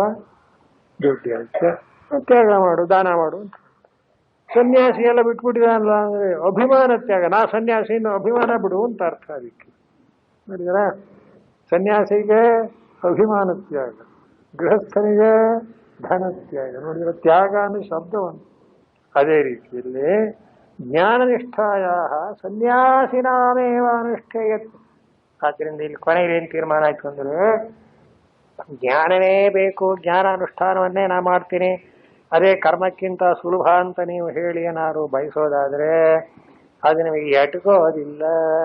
ಯಾರಿಗೆ ಎಟ್ಕುತ್ತೆ? ಸನ್ಯಾಸಿನಾಮೇವ. ಪುತ್ರೈಷಣ ವಿತ್ತೈಷಣ ಲೋಕೈಷಣ ಅಂತಕ್ಕ ಬಯಕೆಗಳನ್ನೆಲ್ಲ ಯಾವನು ಬಿಟ್ಟಿರುತ್ತಾನೋ ಅವನಿಗೆ ಮಾತ್ರವೇ ಜ್ಞಾನನಿಷ್ಠೆ. ಸನ್ಯಾಸಿನಾಮೇವ ಅನುಷ್ಠೇಯತ್ವಂ ಭಿನ್ನ ಪುರುಷಾನುಷ್ಠೇಯತ್ವ ವಚನಾತ್. ಯಾಕೆ ಅಂದ್ರೆ ಹಾಗೆ ಸ್ಪಷ್ಟವಾಗಿ ಬರೆದಿದ್ದಾರೆ. ಜ್ಞಾನಯೋಗೇನ ಸಾಂಖ್ಯಾನಾಂ ಮತ್ತೆ ಕರ್ಮಯೋಗೇನ ಯೋಗಿನ. ಸಾಂಖ್ಯಾನಾಂ ಯೋಗಿನಾಂ ಅಂತ ಭಿನ್ನ ಪುರುಷ. ಸಾಂಖ್ಯರು ಅಂದ್ರೆ ಜ್ಞಾನಿಗಳು, ಯೋಗಿಗಳು ಅಂದ್ರೆ ಕರ್ಮಿಗಳು. ಕರ್ಮಿಗಳಿಗೆ ಕರ್ಮ, ಯೋಗಿಗಳಿಗೆ ಜ್ಞಾನ, ಯೋಗಿಗಳಿಗೆ ಜ್ಞಾನ ಅಂತ ಸ್ಪಷ್ಟವಾಗಿ ಬರೆದಿರೋದ್ರಿಂದ ಏವಮೇವ ಅನುಮತಮಿತಿ ಗಮ್ಯತೆ. ಇದೇ ಭಗವಂತನ ಅಭಿಪ್ರಾಯ ಎಂಬುದು ಸ್ಪಷ್ಟವಾಗಿ ತಿಳಿಯುತ್ತೆ. ಆದ್ದರಿಂದ ಒಟ್ಟೇನಾಯಿತು, ಭಗವಂತ ಇನ್ನು ಪೂರ್ತಿ ತೀರ್ಮಾನ ಹೇಳಿಲ್ಲ. ಅರ್ಜುನನಿಗೆ ಇಷ್ಟು ಮಾತ್ರ ಹೇಳಿದ, ಸಾಂಖ್ಯರಿಗೆ ಜ್ಞಾನಯೋಗ, ಯೋಗಿಗಳಿಗೆ ಕರ್ಮಯೋಗ. ನೀನು ಯೋಗಿ ಅಂದ್ರೆ ಇನ್ನು ಗೃಹಸ್ಥ, ಅದನ್ನು ಕರ್ಮವೇ ಹೊರತು ಜ್ಞಾನ ಅನ್ನೋದು ಇನ್ನು ನಿನಗೆ ದಕ್ಕತಕ್ಕದ್ದೆಲ್ಲ ಅದು ಸಾಂಖ್ಯರಿಗೆ ಮಾತ್ರ. ಇದರ ಮೇಲೆ ಏನು ಪ್ರಶ್ನೆ ಹುಟ್ಟುತ್ತೆ ಅಂದ್ರೆ ಅದನ್ನ ಮುಂದೆ ಬರೀತಾರೆ. ಇದೊಂದು ಮಾತು ಸುಮ್ಮನೆ ಓದ್ಬಿಟ್ಟು ಬಿಡ್ತೀನಿ, ಮಧ್ಯಾಹ್ನ ಹೇಳುವ. ಮಾಂಚ ಬಂಧಕರಣೆ ಕರ್ಮಣ್ಯೇವ ನಿಯೋಜಯಿಸೀತಿ ವಿಷಣ್ಣ ಮನಸಮರ್ಜುನಂ ಕರ್ಮ ಅನಾರಭೇ ಇತ್ಯೇವಂ ಮನ್ವಾನಂ ಆಲಕ್ಷ್ಯ ಆಹ ಭಗವಾನ್ ಅಂತ. ಎಷ್ಟು ಚೆನ್ನಾಗಿದೆ ನೋಡಿ. ಮುಂದಿನ ಶ್ಲೋಕಕ್ಕೆ ಅವತರಣಿಕೆ ಅದು. ಏನು ಬರುತ್ತೆ ಶ್ಲೋಕ? ನ ಕರ್ಮಣ ಮನಾರಂಭ ನೈಷ್ಕರ್ಮ್ಯಂ ಪುರುಷೋಷ್ಣುತೆ ನ ಚ ಸನ್ಯಸನಾದೇವ ಸಿದ್ಧಿಂ ಸಮಧಿಗಚ್ಚತಿ. ಇದು ನಾವು ಮಧ್ಯಾಹ್ನ ಓದಬೇಕಾದ ಶ್ಲೋಕ. ಅದಕ್ಕೆ ಒಂದು ಪುಟ್ಟ ಅವತರಣಿಕೆ ಕೊಟ್ಟರು. ಅರ್ಜುನ ಹೀಗೇನಾದ್ರು ತಿಳ್ಕೊಂಡಿದ್ದಾನೋ ಅಂತೇನು. ಒಟ್ಟಿನಲ್ಲಿ ಭಗವಂತ ಏನಾರು ಮಾಡಿ ನನ್ನನ್ನು ಈ ಕರ್ಮಬಂಧ ಗಂಟಾಕ್ಬೇಕು ಅಂತ ಕರ್ಮದಲ್ಲೇ ಮತ್ತೆ ಮತ್ತೆ ನನ್ನನ್ನ ಒತ್ತಾಯ ಮಾಡ್ತಾ ಇದ್ದಾನೆ ಅಂತೆಲ್ಲಾರು ಅರ್ಜುನನು ಬೇಸರ ಪಟ್ಕೊಂಡು ಸುಮ್ಮನೆ ಒತ್ತಾಯ ಮಾಡ್ತೀಯಪ್ಪ ಭಗವಂತ, ಮತ್ ಕರ್ಮ ಮಾಡು ಅಂತೇನಾರು ವಿಷಣ್ಣನಾಗಿ ಹಾಗಾಗತ್ತೆ. ಯಾರಿಗೆ ಯಾವ್ದು ಇಷ್ಟವಿಲ್ವೋ ಆದ್ರೆ ಅವನಿಗೆ ಬುದ್ಧಿ ಹೇಳತಕ್ಕವನು ಅದೇ ಅವನಿಗೆ ಸರಿ ಅಂತ ಅನ್ಸಿರುತ್ತೋ ಅಲ್ಲೇ ಮಾಡಿ ದ್ವಂದ್ವ ಬರೋದು. ಈ ಮಕ್ಕಳು ಸ್ಕೂಲ್ ಹೋಗಲ್ಲೋ ಅಂತ ಹಠ ಮಾಡ್ತಾ ಕೂತ್ ಬಿಡ್ತೀವಿ. ತಾಯಿಗೆ ಏನಿಷ್ಟ, ಅಯ್ಯೋ ಪುಸ್ತಕ ಕೊಂಡ್ಕೊಟ್ಟಿದ್ದೀನಿ, ದುಡ್ಡು ಕೊಟ್ಟಿದ್ದೀನಿ, ಮೇಷ್ಟ್ರ ಮಾಡಿ ಸ್ಕೂಲ್ ಹೋಗ್ಬೇಕು ಏನ್ ಗತಿ, ಇವತ್ತು ಅದಕ್ಕೆ ಗೊತ್ತಾಗಲ್ಲ ಪಾಪ, ಹೋಗ್ಬೇಕು ಹೋಗ್ಬಾರ್ದು ಅನ್ನೋದು ಅಂತ ಒಳ್ಳೆ ಮಾತಾಡಿ ಅದು ಮಾಡಿ ಇದು ಮಾಡಿ ಪೇಪರ್ ಮಾಡಿ ಕೊಟ್ಟು ಅದು ಕೊಟ್ಟು ಬಾರಪ್ಪ ನಾನು ಜೊತೆಲಿ ಬರ್ತೀನಿ ಅಂತೆಲ್ಲಾರು ಮಾಡಿ ಕೊನೆಗೆ ಕರ್ಕೊಂಡು ಬಿಟ್ಟಿವಿ. ಮೊದಲು ಅದಕ್ಕೆ ಗೊತ್ತಿಲ್ಲ. ಹಾಗೆ ನಾವೆಲ್ಲ ಈ ಮಕ್ಕಳಿದ್ದ ಹಾಗೆ ಹಠ ನಮಗೆ ಏನಾದ್ರು ಹಿಡ್ಕೊಂಡು ಕೂತ್ಕೊಂಡ್ಬಿಟ್ರೆ ಅದೇ ಸರಿ. ಈಗ ಅರ್ಜುನ ಏನ್ ಮಾಡ್ಬಿಟ್ಟ, ಕರ್ಮನಾರಭೇ ಅಂದ, ಯುದ್ಧ ಬೇಡ ಅಂದ್ಬಿಟ್ಟ. ಈಗೇನ್ ಮಾಡ್ಬೇಕು ಹೇಳಿ ಭಗವಂತ. ಈಗ ಅರ್ಜುನಂತ ಎಲ್ಲಾ ಜವಾಬ್ದಾರಿಯನ್ನು ಹೊತ್ತು ಬಿಟ್ಟಿದ್ದಾನೆ ಭಗವಂತ. ಅಯ್ಯೋಯ್ಯೋ, ಹೀಗೆ ವಿಷಾದದಿಂದ ತನ್ನ ಕರ್ತವ್ಯ ಕರ್ಮ ಬಿಟ್ಟುಬಿಟ್ರೆ ಇವನು ನಿಜವಾಗೂ ಶ್ರೇಯಸ್ಸಾಗೋದಕ್ಕೆ ನಾನೀಗ ಸುಮ್ಮನಿರ್ಬಹುದೇ? ಇದು ಭಗವಂತನ ಒಂದು ಅಳಲು. ಎಂತ ಚೆನ್ನಾಗಿದೆ. ಅದಕ್ಕೇನ್ ಮಾಡಿದ್ರಂತೆ, ಕರ್ಮನಾರಭೇ, ನಾ ಕರ್ಮ ಮಾಡಲ್ಲ ಅಂದಂತೆ ಅರ್ಜುನ, ಯುದ್ಧ ಮಾಡಲ್ಲ ಅಂತ. ಅದಕ್ಕೆ ಅರ್ಜುನಂಗೆ ಇವಾಗ ಭಗವಂತ ಮತ್ತೆ ಉಪದೇಶ ಮಾಡ್ತಾನೆ. ನ ಕರ್ಮಣ ಮನಾರಂಭ ನೈಷ್ಕರ್ಮ್ಯಂ ಪುರುಷೋಷ್ಣುತೆ ನ ಚ ಸನ್ಯಸನಾದೇವ ಸಿದ್ಧಿಂ ಸಮಧಿಗಚ್ಚತಿ. ಮಧ್ಯಾಹ್ನ ವಿಚಾರ ಮಾಡೋಣ. ಏನು ಎಷ್ಟು ಹೊತ್ತು ಕೂತ್ಕೊಂಡು ವಿಚಾರ ಮಾಡಿದ್ರೆ ಏನು ಬೇಜಾರಾಗೋ ಪಾಯಿಂಟ್ ಅಲ್ಲ. ಗಂಟೆ ಮುಂದೆ ಹೋಯ್ತು ಅಂತ ಕೈ ಬಿಡೋದಷ್ಟೇ. ಹರಿ ಓಂ. ಮನಾರಂಭಾನ್ ನೈಷ್ಕರ್ಮ್ಯಂ ಪುರುಷೋಷ್ಣುತೆ ನ ಚ ಸನ್ಯಸನಾದೇವ ಸಿದ್ಧಿಂ ಸಮಧಿಗಚ್ಚತಿ. ಶ್ರೀಕೃಷ್ಣ ಭಗವಂತನು ಅರ್ಜುನನಿಗೆ ಮಾಡ್ತಾ ಇರತಕ್ಕ ಉಪದೇಶದಲ್ಲಿ ಮೊದಲು ಸಾಂಖ್ಯ ಜ್ಞಾನ ಅಂದ್ರೆ ಆತ್ಮತತ್ವಜ್ಞಾನವನ್ನ ಹೇಳಿದ್ದಾಯಿತು. ಆದರೆ ಕೊನೆಯೊಳಗೆ ನೀನು ಮಾತ್ರ ಕರ್ಮವನ್ನೇ ಮಾಡು, ಕರ್ಮಣ್ಯೇವಾಧಿಕಾರಸ್ಥೆ ಅಂತ ಹೇಳ್ಬಿಟ್ಟ ಭಗವಂತ. ಅದು ಅರ್ಜುನನಿಗೆ ಸ್ವಲ್ಪ ಮನಸ್ಸಿನಲ್ಲಿ ಇಲ್ಲ. ಸಾಂಖ್ಯ ಜ್ಞಾನ ಅನ್ನೋದು ಬಹಳ ಸುಲಭವಾಗಿದೆ, ಕರ್ಮ ಮಾಡೋದು ಶ್ರಮ ಸಾಧ್ಯ. ಭಗವಂತ ನನ್ನನ್ನು ಯಾಕೆ ಈ ಒಂದು ಘೋರವಾದ ಕರ್ಮ ಮಾರ್ಗಕ್ಕೆ ಮಾಡು ಅಂತ ಪ್ರಚೋದನೆ ಮಾಡ್ತಾ ಇದ್ದಾನೆ ಅಂತ ಪ್ರಶ್ನೆ ಪ್ರಾರಂಭವಾಯ್ತು. ಅದಕ್ಕೆ ಭಗವಂತ ಉತ್ತರ ಕೊಡ್ತಾ ಇದ್ದಾನೆ, ಹಾಗಲ್ಲ, ಎಲ್ಲರಿಗೂ ಜ್ಞಾನ ಮತ್ತು ಕರ್ಮ ಅನ್ನೋದರ ವೈಲಕ್ಷಣ್ಯದಿಂದ ಅಧಿಕಾರಕ್ಕೆ ತಕ್ಕಂತೆ ಜ್ಞಾನ ಯೋಗೇನ ಕರ್ಮಯೋಗೇನ ಯೋಗಿನ. ಆತ್ಮಜ್ಞಾನಿಗಳ ವಿಷಯದಲ್ಲಿ ಯಾವ ಕರ್ಮವೂ ಕೂಡ ಅವಶ್ಯಕತೆ ಇಲ್ಲ. ಅವರು ಎಂದೆಂದೂ ಕೂಡ ಬ್ರಹ್ಮಸ್ವರೂಪ ಬ್ರಹ್ಮ ತತ್ವದಲ್ಲಿ ಏನು ನಿಷ್ಠರಾಗಿರ್ತಾರೆ ಅದು ಅವರಿಗೆ ಹೊಂದುತ್ತೆ. ಆದರೆ ಯೋಗಿಗಳಾದವರಿಗೆ, ಯೋಗಿಗಳು ಅಂದ್ರೆ ಇನ್ನು ಸಾಧಕರು ಅನ್ನೋ ಅರ್ಥ, ಸಿದ್ಧರು ಸಾಧಕರು ಅಂತ ಎರಡು ತರ ಆಗಿರುತ್ತೆ. ಸಿದ್ಧರಾದವರಿಗೆ ಇನ್ನೇನು ಮಾಡಬೇಕಾದದ್ದಿರಲ್ಲ ಅನ್ನೋದು ಸರಿ. ಇನ್ನು ಸಾಧಕರಾಗಿರ್ತಕ್ಕಂಥವರಿಗೆ ಮಾತ್ರ ಈ ಕರ್ಮಯೋಗವೇ ಸರಿಯಾದಂಥ ಮಾರ್ಗ, ಇದರ ಮೂಲಕ ಹೋಗಿ ಸಿದ್ಧಿಯನ್ನು ಪಡೆಯಬೇಕಾಗಿದೆ ಅನ್ನೋ ಒಂದಾನೊಂದು ಸಿದ್ಧಾಂತವನ್ನ ತಿಳಿಸುವುದಕ್ಕೋಸ್ಕರ ಹೇಳ್ತಾ ಇದ್ದಾನೆ ಭಗವಂತ. ಅರ್ಜುನ ಕೇಳಿದ್ದೇನೋ ಸರಿ, ಕರ್ಮ ಅನ್ನೋದು ಬಂಧಕ ಅಂತ ಭಗವಂತ ನೀನೇ ಹೇಳಿದ್ದೀಯ. ಅಂದ ಮೇಲೆ ಆ ಕರ್ಮದಲ್ಲಿ ನನ್ನನ್ನೇ ಮತ್ತೆ ತೊಡಗಿಸೋದರ ಉದ್ದೇಶವೇನು? ಅಯ್ಯೋ ಅಂದ್ರೆ ಇನ್ನು ಏನಾಗಿದೆ, ಅರ್ಜುನನಿಗೆ ಆ ಒಂದು ವ್ಯಾಮೋಹ ಭ್ರಾಂತಿ ಎನ್ನುವುದು ಹೋಗಿಲ್ಲ. ಅಂತಹ ಸ್ಥಿತಿ ಒಳಗೆ ಏನಾಗುತ್ತೆ, ಯಾವುದನ್ನು ಆರಿಸ್ಕೋಬೇಕು ಯಾವುದನ್ನು ಆರಿಸ್ಕೋಬಾರದು ಅನ್ನೋ ವಿವೇಕ ಇರೋದು. ಈ ಸನ್ನಿವೇಶ ಸಾಮಾನ್ಯವಾಗಿ ಎಲ್ಲರಿಗೂ ಒದಗುತ್ತದೆ. ಅದಕ್ಕೆ ಅರ್ಜುನ ನಿಮಿತ್ತ ಮಾಡಿಕೊಂಡು ಭಗವಂತ ಹೇಳ್ತಾರೆ. ಆ ಸನ್ನಿವೇಶದಲ್ಲಿ ನಮ್ಮ ಬುದ್ಧಿ ಉಪಯೋಗಿಸೋದಕ್ಕಿಂತ ಜ್ಞಾನಿಗಳು ಹೇಳಿದಂತೆ ನಡೆಯೋದು ಒಳ್ಳೆಯದು. ಅದಕ್ಕೊಂದು ಗಾದೆ ಹೇಳ್ತಾರೆ, ಆತ್ಮಬುದ್ಧಿ ಸುಖ ಏವ ಗುರು ಬುದ್ಧಿರು ವಿಶೇಷತಃ ಅಂತ. ನಮ್ಮ ಬುದ್ಧಿ ನಿಜವಾಗಿಯೂ ಒಂದು ರೀತಿಯಲ್ಲಿ ವ್ಯವಹಾರದಲ್ಲಿ ಅದು ಒಳ್ಳೇದೇ. ಇನ್ನೊಬ್ಬರ ಮಾತು ಕೇಳೋಕ್ಕಿಂತ ನಮಗೆ ತಿಳಿದಂತೆ ನಾವು ಮಾಡೋದು ಅನ್ನೋದು ಸರಿ ಅಂತ ನೀತಿಶಾಸ್ತ್ರವು ಒಪ್ಪುತ್ತೆ. ಮುಂದಿನ ವಾಕ್ಯ ಏನ್ ಹೇಳುತ್ತೆ, ನಮ್ಮ ಕರ್ತವ್ಯವನ್ನೇ ನಾವು ಮಾಡೋ ವಿಷಯದಲ್ಲಿ ಬೇಕೋ ಬೇಡವೋ ಅನ್ನೋ ಸಂಶಯ ಬಂದ್ಬಿಟ್ರೆ ಗುರು ಬುದ್ಧಿರ್ ವಿಶೇಷತಃ, ನಿನಗೆಂತ ಹಿರಿಯೋರನ್ನು ಕೇಳಿ ಅದರಂತೆ ನಡೆದಬಡಿ ಒಳ್ಳೇದಾಗುತ್ತೆ. ಹಾಗೆ ಅಧ್ಯಾತ್ಮ ಶಾಸ್ತ್ರದಲ್ಲಿಯೂ ಕೂಡ ಸನ್ನಿವೇಶ ಹೀಗಾಗಿದೆ. ಅರ್ಜುನನಿಗೆ ಕರ್ಮವನ್ನ ಮಾಡಬೇಕೆ ಮಾಡಬಾರದೆ ಅಂತ. ಅದರಲ್ಲಿಯೂ ಕ್ಷತ್ರಿಯ ಕರ್ಮ ಬಹಳ ಕಠಿಣವಾದದ್ದು. ಶತ್ರುಗಳನ್ನು ಸಂಹಾರ ಮಾಡಬೇಕು, ಕೊಲ್ಲಬೇಕು, ಹೀಗೆಲ್ಲ ಆಗಿರೋದ್ರಿಂದ ಆ ಸನ್ನಿವೇಶದಲ್ಲಿಯೂ ಇನ್ನೊಂದು ತೊಡಕೆ ಏನು ಅಂದ್ರೆ, ಅರ್ಜುನನಿಗೆ ಬಂದಿರೋದು ಎಲ್ಲ ಹಿರಿಯರು ಗುರುಗಳು ದೊಡ್ಡವರು ಎಲ್ಲ ಇದ್ದಾರೆ, ಅವರನ್ನು ಕೊಂದ್ರೆ ಪಾಪ ಬರಲ್ವೇ? ಇದನ್ನ ಅರ್ಜುನ ತನ್ನ ವಿಷಾದದ ಸಂದರ್ಭದಲ್ಲೇ ಹೇಳಿಬಿಟ್ಟಿದ್ದಾರೆ. ಬೇಡ, ತಪ್ಪು ಮಾಡಿದವರನ್ನು ಕೊಲ್ಬಹುದಲ್ಲ ಅಂದ್ರೆ ಅದಕ್ಕೂ ಒಂದು ಹೇಳಿದ, ಪಾಪಮೇವ ಆಶ್ರಯದಸ್ಮಾನ್ ಹತ್ತೈತಾನ್ ಆತ ತಾಯಿನ. ಅವರು ಪಾಪಿಗಳ ಕೆಟ್ಟ ಕೆಲಸ ಮಾಡಿದ್ರೆ ಅಂಥವ್ರನ್ನು ಕೊಂದ್ರೆ ನಮಗಿನ್ನೂ ಪಾಪ ಬರಲ್ವೇ? ಹೀಗೆಲ್ಲ ಅವನ ಚಿಂತನೆಯ ಮಾರ್ಗ ಬೇರೆ ಬೇರೆ ಕಡೆ ಹೊರಟೋಗಿತ್ತು. ಅದಕ್ಕಾಗಿ ಭಗವಂತ ಮೊದಲೇನ್ ಮಾಡಿದ, ನಿನ್ನ ತಿಳುವಳಿಕೆಯನ್ನು ಸರಿಯಾದ ರೀತಿಯಲ್ಲಿ ಮಾಡ್ಕೋ. ತಿಳುವಳಿಕೆ ಅಂದ್ರೆ ಏನು? ನಾನು ಶೋಚಂತಿ ಪಂಡಿತ ಅನ್ನೋ ದೃಷ್ಟಿಯಿಂದ ಜ್ಞಾನಿಯಾದವನು ಯಾವ ರೀತಿಯಲ್ಲಿ ವ್ಯವಹಾರವನ್ನು ನಿರ್ವಹಿಸ್ತಾನೋ ಹಾಗೆ ನೀನು ಕೂಡ ಅನುಸರಿಸಬೇಕು ಅಂತ ತಿಳುವಳಿಕೆ ಹೇಳ್ತಾ ಮೊದಲು ಅವನಿಗೆ ಮನಸ್ಸಿಗೆ ನೆಮ್ಮದಿ ಉಂಟು ಮಾಡಿ ನಿನಗೆ ಕರ್ಮದಲ್ಲಿ ಅಧಿಕಾರ ಅಂತ ಇಷ್ಟು ಹೇಳಿದ್ದ. ಹಾಗೆ ಹೇಳುವಾಗ ಏನ್ ಮಾಡ್ಬಿಟ್ಟ, ತತ್ವಜ್ಞಾನ ನಿಜವಾಗಿಯೂ ಅತ್ಯಂತ ಮಿಗಿಲಾದದ್ದು, ಅದೇ ಕೊನೆಯ ಒಂದು ಗುರು ಅಂತ ಹೇಳಿದಾಗ ಹಾಗಾದ್ರೆ ಅದೇ ಇರಲಿ ಮತ್ತ್ಯಾಕೆ ಕರ್ಮ ಮಾಡ್ಲಿ ನಾನು ಅಂತ ಪ್ರಶ್ನೆ ಬಂತು. ಈಗ ಅದನ್ನು ಭಗವಂತ ವಿವರಿಸಿ, ಹಾಗಲ್ಲ, ಜ್ಞಾನಯೋಗೇನ ಸಾಂಖ್ಯಾನಾಂ ಕರ್ಮಯೋಗೇನ ಯೋಗ್ಯನಾಂ ಅಂತ ವಿಂಗಡಿಸಿ ಈಗ ಅರ್ಜುನಂಥ ಅಜ್ಞಾನಿ ಅಂದ್ರೇನು? ಆತ್ಮಜ್ಞಾನದ ತಿಳುವಳಿಕೆ ಇಲ್ಲದೆ ಇರೋನು ಅಂತ ಅರ್ಥ. ಯಾರು ಬೇಕಾದ್ರೂ ಆಗಬಹುದು.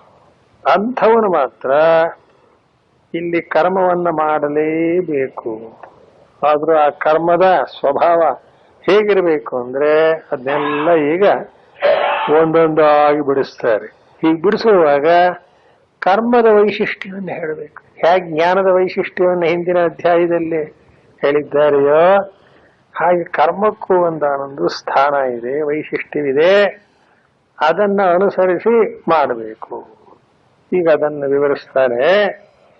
ನ ಕರ್ಮಣ ಮನಾರಂಭಾನ್ ನೈಷ್ಕರ್ಮ್ಯಂ ಪುರುಷೋಷ್ಣುತೆ ಅಂತ ಪ್ರಾರಂಭವಾಗಿದೆ.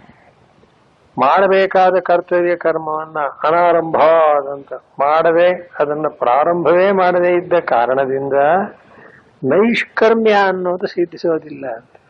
ಇದು ಸ್ವಲ್ಪ ನೈಷ್ಕರ್ಮ್ಯ ಅನ್ನೋ ಮಾತನ್ನ ಬಿಡಿಸೋಣ. ನೈಷ್ಕರ್ಮ್ಯ ಅಂದ್ರೆ ಏನು? ನಿಷ್ಕರ್ಮಣೋ ಭಾವ ನೈಷ್ಕರ್ಮ್ಯಂ ಅಂತ ವ್ಯಾಕರಣದ ಪ್ರಕಾರ ಅರ್ಥವಾಗುತ್ತೆ. ನಿಷ್ಕರ್ಮ ಅಂದ್ರೇನು? ಕರ್ಮಗಳೇನನ್ನು ಮಾಡದೆ ಇರುವಿಕೆ ಅಂತ.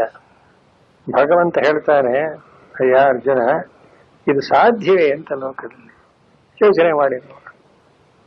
ನಾವು ಯಾವುದೋ ಒಂದು ಕಾರ್ಯವನ್ನ ಪಾಪ ಬರುತ್ತೆ ಅನ್ನೋ ಕಾರಣದಿಂದ ಬಿಡ್ತೇವೆ ಅಂದ್ರೆ ಪೂರ್ತಿ ಕರ್ಮವನ್ನೇ ಮಾಡದೆ ಮನುಷ್ಯ ಜೀವನ ಮಾಡೋಕ್ ಸಾಧ್ಯವೋ ಅಂತ ಕೇಳ್ತಾರೆ. ಇದು ಭಗವಂತನ ಮುಖ್ಯವಾದ ಪ್ರಶ್ನೆ. ಆಗಲ್ಲ. ಯಾಕಾಗಲ್ಲ? ಕರ್ಮ ಶಬ್ದದ ಅರ್ಥ ತಿಳ್ಕೊಂಡಿಲ್ಲ. ಮತ್ತೇನು ಅಂತ ಭಗವಂತನ ದೃಷ್ಟಿಯಲ್ಲಿ ಕರ್ಮ ಅಂದ್ರೆ ಏನು? ಉಸಿರಾಡೋದು ಒಂದು ಕರ್ಮ. ಹಾಗಾದ್ರೆ ಉಸಿರಾಡೋದು ಬಿಟ್ಬಿಡ್ತೀರಾ? ಸಾಧ್ಯವೇ? ಬದುಕಿರಕ್ಕಾಗತ್ತೆ? ನಹಿ ಕಶ್ಚಿತ್ ಕ್ಷಣಮಪಿ ಜಾತು ತಿಷ್ಠತ್ಯ ಕರ್ಮ ಕೃತ್. ನೋಡಿದ್ರೆ ಅರ್ಜುನ, ಸ್ವಲ್ಪ ಕರ್ಮದ ಒಂದಾನೊಂದು ಪರಿಸ್ಥಿತಿಯನ್ನು ಯೋಚನೆ ಮಾಡು. ಜೀವಂತವಾಗಿರುವ ಪ್ರತಿಯೊಂದು ಪ್ರಾಣಿಯೂ ಕೂಡ ಮೊದಲಿಂದ ಕೊನೆಯವರೆಗೆ ಕರ್ಮವನ್ನ ನಿರಂತರವಾಗಿ ಮಾಡ್ತಾನೇ ಇರಬೇಕು. ಜೀವನ ಅಂದ್ರೆ ಅದೇ ತಾನೆ, ಜೀವ ಪ್ರಾಣಧಾರಣೆ ಅಂತ ಧಾತು. ಜೀವ ಅಂದ್ರೆ ಏನು? ಪ್ರಾಣವನ್ನು ಧರಿಸಿದರು. ಪ್ರಾಣ ಉಚ್ಛ್ವಾಸ ನಿಶ್ವಾಸ ಕ್ರಿಯೆ ನಿರಂತರವಾಗಿ ನಡ್ಕೊಂಡೇ ಇರುತ್ತೆ. ಅದನ್ನ ನಾವು ಮರೆತು ಬಿಟ್ಟಿದ್ದೀವಿ ಅಷ್ಟೆ. ಉಸಿರಾಡ್ತಾ ಇರೋದು ಒಂದು ಕೆಲಸ ಅನ್ನೋದು ನಮಗೆ ವ್ಯವಹಾರದಲ್ಲಿ ನೆನಪಿಲ್ಲ ಅಲ್ವೇ? ಯಾರೋ ಒಬ್ರು ಹೇಳಿದ್ ನೋಡಿ, ಇವತ್ತು ಉಸಿರು ಬಿಡು ಪುರುಸತ್ತಿಲ್ಲ, ಅಷ್ಟು ಕೆಲಸ ಆಯ್ತು ಅಂದ ಒಬ್ಬ. ಇನ್ನೊಬ್ಬ ಕೇಳ್ದ, ಹಾಗಾದ್ರೆ ಉಸಿರು ಬಿಡ್ತಾ ಕೆಲಸ ಮಾಡಿದ್ರು ಕಟ್ಕೊಂಡು ಮಾಡಿದ್ರು ಅಂತ. ಉಸಿರು ಎಷ್ಟೊತ್ತು ಕೆಲಸ ಮಾಡ್ಬೇಕು? ಉಸಿರು ಕಟ್ಕೊಂಡು ಹೇಳಿ ನೋಡೋಣ ಅಂದ್ರೆ ಅವನು ತುಂಬಾ ಕೆಲಸ ಮಾಡಿದೆ ಅಂತ ಹೇಳಕ್ಕೆ ನೋಡಿ, ಉಸಿರು ಬಿಡು ಪುರುಸತ್ತಿಲ್ಲ ಇವತ್ತು ಅಂತಾನೆ. ಹಾಗಾದ್ರೆ ಉಸಿರು ಬಿಡ್ಲೇ ಇಲ್ವೇ ಅಂದ್ರೆ ಅವನಿಗೆ ಗೊತ್ತಿಲ್ಲದಂತೆ ಸ್ವಾಭಾವಿಕ ಕರ್ಮ ನಡ್ಕೊಂಡು ಹೋಗ್ತಾ ಇರುತ್ತೆ. ಈಗ ನೋಡಿ ಒಂದು ವಿಷಯ, ಕರ್ಮದಲ್ಲಿ ಸ್ವಾಭಾವಿಕ ಕರ್ಮ, ಶಾಸ್ತ್ರೀಯ ಕರ್ಮ ಅಂತ ಎರಡಾಯ್ತು ಈಗ ಅಲ್ವೇ? ಬರೀ ಕರ್ಮ ಕರ್ಮ ಅಂತ ಹೇಳಿದ್ರೆ ಏನ್ ಅರ್ಥವಾಗುತ್ತೆ? ಸ್ವಾಭಾವಿಕ ಕರ್ಮ, ಶಾಸ್ತ್ರೀಯ ಕರ್ಮ. ಸ್ವಾಭಾವಿಕ ಕರ್ಮ ಅಂದ್ರೆ ಯಾವುದು? ಉಸಿರಾಡೋದು, ಕಣ್ಮಿಟಿಸೋದು, ಮುಂದೆ ಬರುತ್ತೆ. ಜ್ಞಾನಿ ಕೂಡ ಅದನ್ನ ಬಿಡೋಕ್ಕಾಗಲ್ಲ ಅಂತ. ಪಶ್ಯನ್ ಶೃಣ್ವನ್ ಸ್ಪೃಶನ್ ಜಿಘ್ರನ್ ಅಂತ ಸ್ಪಷ್ಟ ಹೇಳಿ. ನೋಡ್ತಾನೆ, ಕೇಳ್ತಾನೆ, ಮುಟ್ತಾನೆ, ಮೂಸ್ತಾನೆ ಅಂದ್ರೆ ಇದಕ್ಕೆಲ್ಲ ಏನು? ಇದನ್ನು ನಾವು ಕರ್ಮ ಅನ್ನೋ ಲೆಕ್ಕದಲ್ಲಿ ತಗೊಂಡೇ ಇಲ್ಲ, ಮರೆತು ಬಿಟ್ಟಿದ್ದೀವಿ. ಹಾಗಾಗಲ್ಲ. ಪ್ರತಿಯೊಂದು ಕೂಡ ಕರ್ಮವೇ ನಿಜ. ಅದಕ್ಕೆ ಭಗವಂತ ಹೇಳ್ದ, ಯಾವನು ಕೂಡ ಕರ್ಮವನ್ನೇ ಮಾಡದಲೇನೆ ನೈಷ್ಕರ್ಮ್ಯಕ್ಕೆ ಏರ್ತಾನೆ ಅನ್ನೋ ವಿಷಯ ತಪ್ಪು, ಸರಿಯಲ್ಲ. ಹಾಗೆಯೇ ನಚ ಸನ್ಯಸನಾದೇವ ಅಂತ ಮುಂದಿತ್ತು. ಒಂದೆರಡು ಭಾಷ್ಯಕಾರ ಪಂಕ್ತಿ ಓದೋಣ. ನ ಕರ್ಮಣಾಮನಾರಂಭಾತ್ ಅಪ್ರಾರಂಭಾತ್ ಕರ್ಮಣಾಂ ಕ್ರಿಯಾಣಾಂ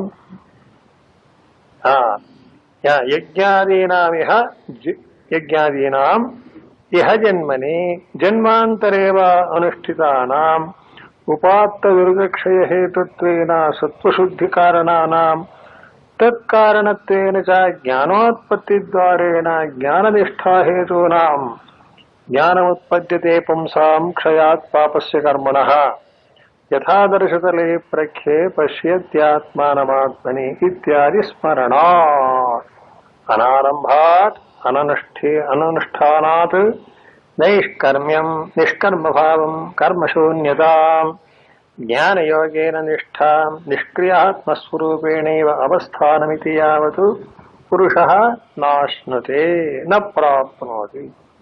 ಓದಕ್ಕೆ ಒಂದು ದೊಡ್ಡ ವಾಕ್ಯವನ್ನ ಬರೆದು ಭಗವತ್ಪಾದರು ಕರ್ಮದ ಒಂದೊಂದು ಸ್ವರೂಪವನ್ನ ನಮ್ಮ ಮುಂದೆ ಇಡ್ತಾ ಇದ್ದಾರೆ. ಈಗ ನಾವೇನ್ ತಿಳ್ಕೊಂಡಿದ್ದೇವೋ ಇದು ಸಾಲದು ಅಂತ ಆಯ್ತು.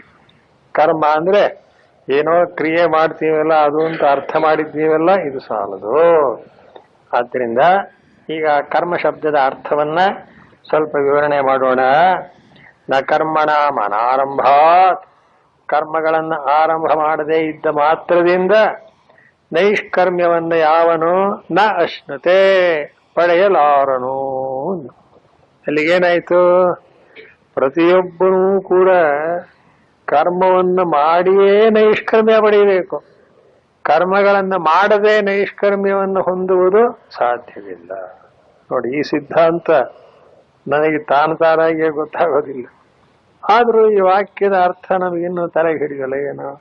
ಕರ್ಮವನ್ನ ಪ್ರಾರಂಭ ಮಾಡದೆ ನೈಷ್ಕರ್ಮ್ಯ ಪಡೆಯಲ್ಲ ಅಂದ್ರೆ ಪ್ರಯೋಜನ ನೈಷ್ಕರ್ಮ್ಯ, ಮಾಡೋದ್ ಕರ್ಮ ವಿರುದ್ಧವಾಗ್ಲಿಲ್ವೇ? ಕರ್ಮ ಮಾಡ್ತಾ ಇದ್ರೆ ನೈಷ್ಕರ್ಮ್ಯ ಬರುತ್ತೆ? ಹೀಗೆಲ್ಲ ಪ್ರಶ್ನೆ ಹೋಗ್ತದೆ. ಅದಕ್ಕೆ ಅರ್ಥ ಮಾಡ್ತಾರೆ. ಹಾಗಲ್ಲ, ಕರ್ಮಣ ಮನಾರಂಭ ಅನ್ನೋ ಜಾಗದಲ್ಲಿ ಆ ಕರ್ಮ ಶಬ್ದಕ್ಕೆ ಬರೀತಾರೆ ನೋಡಿ, ಯಜ್ಞಾದೀನಾಂ ಇಹ ಜನ್ಮನಿ ಜನ್ಮಾಂತರೇವ ಅನುಷ್ಠಿತಾನಾಂ ಅಂದ್ರು. ಈಗ ಕರ್ಮ ಅನ್ನೋ ಶಬ್ದವನ್ನು ಇನ್ನಷ್ಟು ಹಿಗ್ಗಿಸ್ತಾರೆ. ಎರಡು ತರಹ ಕರ್ಮ ಉಂಟು, ಸ್ವಾಭಾವಿಕ ಕರ್ಮ, ಶಾಸ್ತ್ರೀಯ ಕರ್ಮ.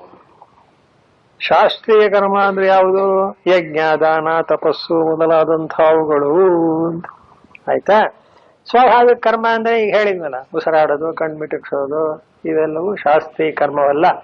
ಸ್ವಾಭಾವಿಕ ಕರ್ಮ. ಹುಟ್ಟಿದಂತಹ ಎಲ್ಲಾ ಪ್ರಾಣಿಗಳಿಗೂ ಇದ್ದೇ ಬಿಟ್ಟಿರುತ್ತೆ ಅಲ್ವೇ? ಹಸುವು, ಬಾಯಾರಿಕೆ, ಅದನ್ನ ಹಿಂಗಿಸ್ಕೊಳ್ಳೋಕ್ಕೋಸ್ಕರ ಮಾಡತಕ್ಕ ಪ್ರಯತ್ನ, ಇಷ್ಟು ಕೂಡ ಕರ್ಮ ಅನ್ನೋ ಶಬ್ದದಲ್ಲಿ ಅಡಕವಾಗುತ್ತೆ. ಆದ್ರೆ ಇಲ್ಲಿ ಅರ್ಥ ಏನು ಅಂದ್ರೆ, ಮನುಷ್ಯನಿಗೆ ಮಾತ್ರವೇ ಹೇಳಿರತಕ್ಕ ವಿಶಿಷ್ಟವಾದ ಕರ್ಮಗಳಿವೆ. ಯಾವುದು? ಯಜ್ಞ, ದಾನ, ತಪಸ್ಸು ಅಂತಕ್ಕಂಥ ಶಾಸ್ತ್ರೀಯ ಕರ್ಮಗಳು. ಆದ್ರಿಂದ ಮತ್ ಕರ್ಮದಲ್ಲಿ ಸ್ವಾಭಾವಿಕ ಕರ್ಮ, ಶಾಸ್ತ್ರೀಯ ಕರ್ಮ ಅಂತ ಎರಡು ವಿಭಾಗ ಆಯ್ತು. ಭಗವಂತ ಹೇಳೋ ಶ್ಲೋಕದ ಅರ್ಥವೇನು ಅಂದ್ರೆ, ಈ ಯಾವ ಶಾಸ್ತ್ರೀಯ ಕರ್ಮಗಳನ್ನ ಮಾಡದೆ ಬಿಟ್ಟ ಮಾತ್ರದಿಂದ ನೈಷ್ಕರ್ಮ್ಯ ಸಿದ್ಧಿಯಾಗೋದಿಲ್ಲ. ಅರ್ಥ ಆಯ್ತೆ? ಶಾಸ್ತ್ರೀಯ ಕರ್ಮಗಳನ್ನು ಏನು ಹೇಳಿದ್ದಾರೆಯೋ ಎಲ್ರಿಗೂ ಉಂಟಲ್ಲ. ಮುಂದೆ ಕೊನೆಯಲ್ಲಿ 18ನೇ ಅಧ್ಯಾಯದಲ್ಲಿ ಬರುತ್ತೆ. ಏನಂತ? ಬ್ರಾಹ್ಮಣ ಕ್ಷತ್ರಿಯ ವಿಷಾಂ ಶೂದ್ರಾಣಾಂಚ ಪರಂತಪ ಕರ್ಮಾಣಿ ಪ್ರವಿಭಕ್ತಾನಿ ಸ್ವಭಾವ ಪ್ರಭವೈರ್ಗುಣೈ ಅಂತ ಕೊನೆಯಲ್ಲಿ ಹೇಳ್ತಾನೆ ಭಗವಂತ. ಕೇಳಪ್ಪ, ಇರೋದೇ ಚಾತುರ್ವರ್ಣ್ಯಗಳು ಮನುಷ್ಯರಲ್ಲಿ. ಆ ಮನುಷ್ಯರಲ್ಲಿ ಬ್ರಾಹ್ಮಣನಿಗೆ, ಕ್ಷತ್ರಿಯ, ವೈಶ್ಯ, ಶೂದ್ರ, ಇಷ್ಟು ಜನಗಳಿಗೂ ಅವರವರ ಸ್ವಭಾವಕ್ಕೆ ತಕ್ಕಂತೆ ಕರ್ಮಗಳು ಪ್ರವಿಭಕ್ತಾನಿ, ವಿಂಗಡವಾಗಿ ಹೇಳಲ್ಪಟ್ಟಿವೆ ಅಂದ್ರು. ನೋಡಿದ್ರ ಎಂಥ ಒಂದಾನೊಂದು ತಪ್ಪಾಗ್ಬಿಡ್ತಿತ್ತು ಇವಾಗ. ಅರ್ಜುನ ಏನ್ ಕೇಳ್ದ? ಜ್ಞಾನ ದೊಡ್ಡದು ಅಂತಾದ ಮೇಲೆ ಕರ್ಮ ಯಾಕೆ ಮಾಡಬೇಕು ಅಂತ ಪ್ರಶ್ನೆ ಹಾಕ್ಬಿಟ್ಟಿದ್ದ. ಇವು ಹಾಗಲ್ಲ. ಕರ್ಮದಲ್ಲಿ ಶಾಸ್ತ್ರೀಯ ಕರ್ಮ, ಸ್ವಾಭಾವಿಕ ಕರ್ಮ ಅಂತಿದೆ. ಸ್ವಾಭಾವಿಕ ಕರ್ಮಕ್ಕೆ ಯಾವ ಒಂದಾನೊಂದು ಶಾಸ್ತ್ರದ ಅವಶ್ಯಕತೆ ಇಲ್ಲ, ತನ್ಪಾಡಿತಾನೋ ನಡ್ಕೊಂಡು ಹೋಗ್ಬಿಡುತ್ತೆ, ಜೀವನ ಅಂತ ಹೆಸರು. ಶಾಸ್ತ್ರೀಯ ಕರ್ಮಗಳ ವಿಷಯದಲ್ಲಿ ಮಾತ್ರ ಅದನ್ನ ಮಾಡೋದು ಬಿಡೋದು ಅನ್ನೋದು ನಮ್ಮ ಇಚ್ಛೆ ಅಲ್ಲ, ಶಾಸ್ತ್ರ. ಶಾಸ್ತ್ರ ಹೇಳ್ಬಿಡುತ್ತೆ ಹೀಗೆ ಮಾಡಬೇಕು ಅಂತ, ಮಾಡೇ ಮಾಡ್ಬೇಕದನ್ನ. ನನಗಿಷ್ಟವಿಲ್ಲ ಅಂದ್ರೆ ನೋ, ಕೇಳಲ್ಲ. ಅದನ್ನ ಹಾಗೆ ಶಾಸ್ತ್ರದಲ್ಲಿ ಏನ್ ಹೇಳಿದೆಯೋ ಅದಕ್ಕೇನಂತಾರೆ? ವಿಧಿ ಅಂತಾರೆ. ವಿಧಿ ನಿಷೇಧ ಅಂತ. ಇದಕ್ಕಾಗಿ ದೊಡ್ಡ ಶಾಸ್ತ್ರ ಇದೆ, ಪೂರ್ವಮೀಮಾಂಸಾ ಶಾಸ್ತ್ರವೆಲ್ಲ ಕರ್ಮಕಾಂಡವೇ ಪೂರ್ತಿ.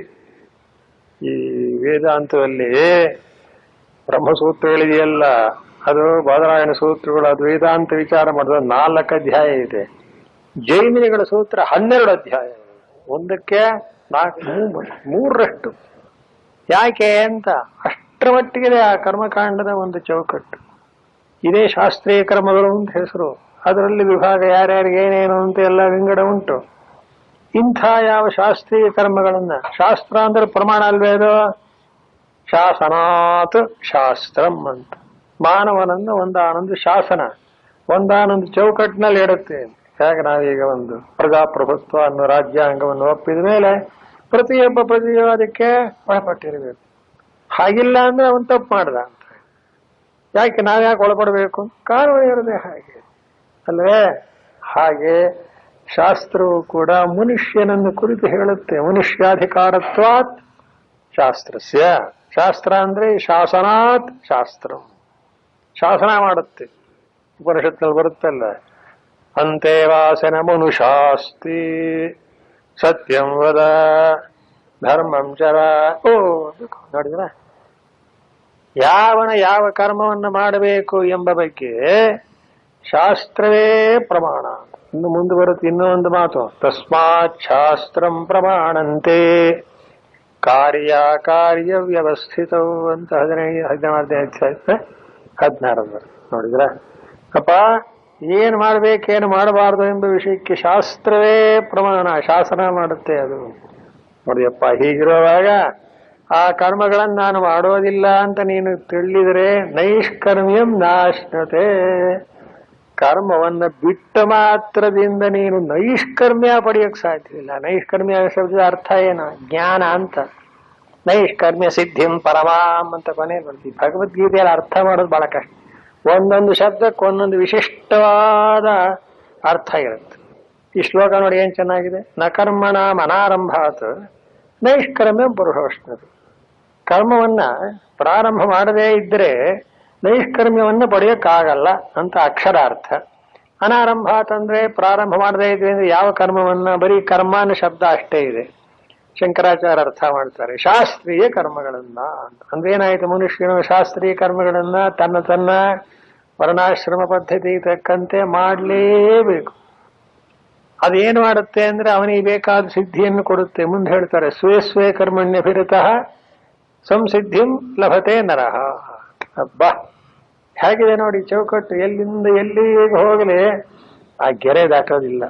ವೇದಾಂತದ ಒಂದಾನೊಂದು ಉಪದೇಶ ಎಷ್ಟು ಚೆನ್ನಾಗಿದೆ ಭಗವಂತ ಗೀತೆ ಹೇಳೋದು ಹೀಗಿರೋಣದ್ರಿಂದ.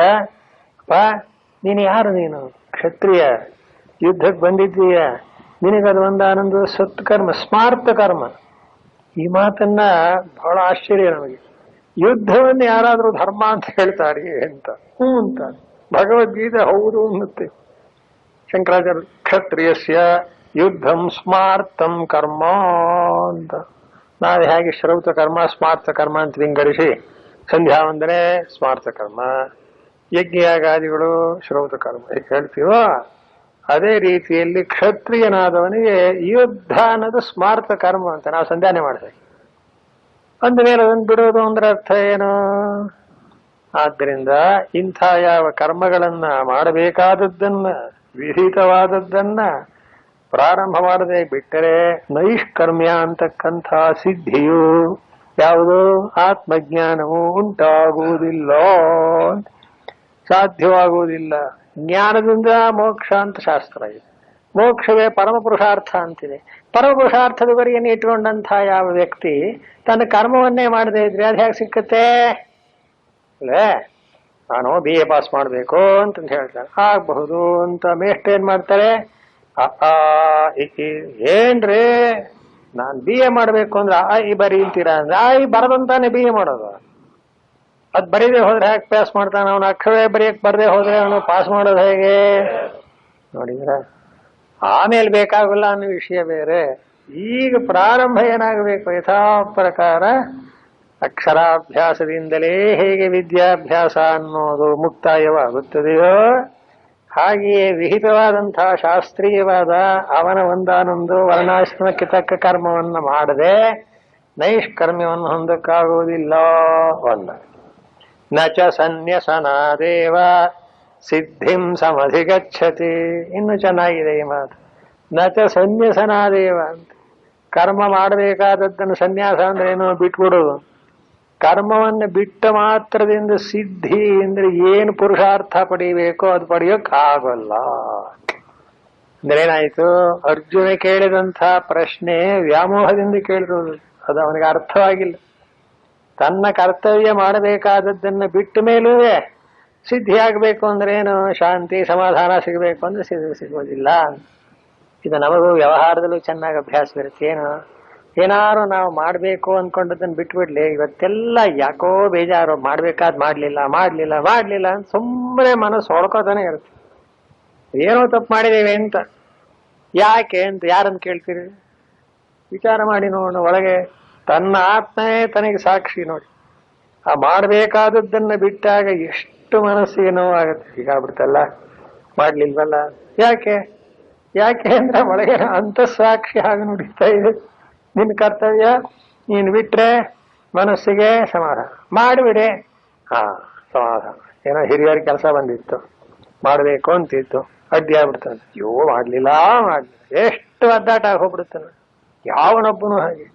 ಆ ಕರ್ತವ್ಯ ಕರ್ಮ ಏನಾದ್ರೂ ನಡೀದೇ ಹೋದ್ರೆ ಮನಸ್ಸೆಲ್ಲ ಅಲ್ಲೋಲ ಕಲ್ಲೋಲವ ಬಿಡುತ್ತೆ. ಈ ಮನಸ್ಸು ಅಲ್ಲೋಲ ಕಲ್ಲೋಲವಾದ ಜ್ಞಾನ ಬರೋದಿಲ್ಲ, ಸಾಧ್ಯವೇ ಇಲ್ಲ. ಅದಕ್ಕಾಗಿಯೇ ಏನಂದ? ಅನಾರಂಭಾತ್ ನೈಷ್ಕರ್ಮ್ಯ ಅಂತಕ್ಕಂಥ ಯಾವ ಆನಂದ ಸ್ವರೂಪವನ್ನ ಪಡೆಯೋಕ್ಕಾಗಲ್ಲ. ಅದೇ ರೀತಿ ನಚ ಸನ್ಯಸನಾದೇವ, ಕರ್ಮವನ್ನು ಬಿಟ್ಟ ಮಾತ್ರದಿಂದಲೇ ಸಿದ್ಧಿಯೂ ಆಗುವುದಿಲ್ಲ. ಸಿದ್ಧಿಂ ಸಮಧಿಗಚ್ಚತಿ. ಅದಕ್ಕೆ ಓದೋಣ. ಜ್ಞಾನಿಷ್ಠಾ ಹೇತುವನ ಜ್ಞಾನ ಉತ್ಪತ್ತಿ, ಅದೊಂದು ಶ್ಲೋಕ ಬರುತ್ತಾರೆ, ಅರ್ಥ ಹೇಳೋಣ. ನಚ ಸನ್ಯಸನಾದೇವ ಅನ್ನಕ್ಕೆ ಮುಂದಾರ್ಥ ಬರೆಯುತ್ತಾರೆ. ಇಲ್ಲಿ ಇನ್ನೊಂದು ಮಹಾಭಾರತದ ಶ್ಲೋಕವನ್ನು ಕೊಟ್ಟು ಶಂಕರಾಚಾರ್ಯರು ಕರ್ಮವನ್ನು ಬಿಟ್ಟ ಮಾತ್ರದಿಂದ ಸಿದ್ಧಿಯಾಗುವುದಿಲ್ಲ ಅನ್ನೋದಕ್ಕೆ ಕರ್ಮದ ಒಂದಾನೊಂದು ಪ್ರಯೋಜನ ಏನು ಅನ್ನೋದನ್ನ ವಿವರಣೆ ಕೊಡ್ತಾರೆ. ಏನಂತ?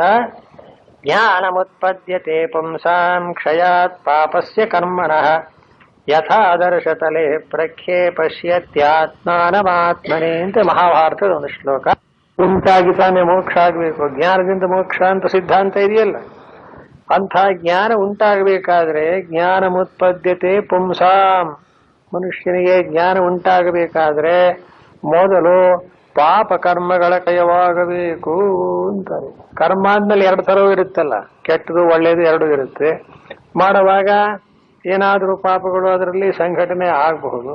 ಆದ್ದರಿಂದ ಪಾಪ ಕರ್ಮಗಳು ಕ್ಷಯವಾಗಲೇಬೇಕು, ಇಲ್ಲದೇ ಇದ್ರೆ ಜ್ಞಾನವಾಗುವುದಿಲ್ಲ.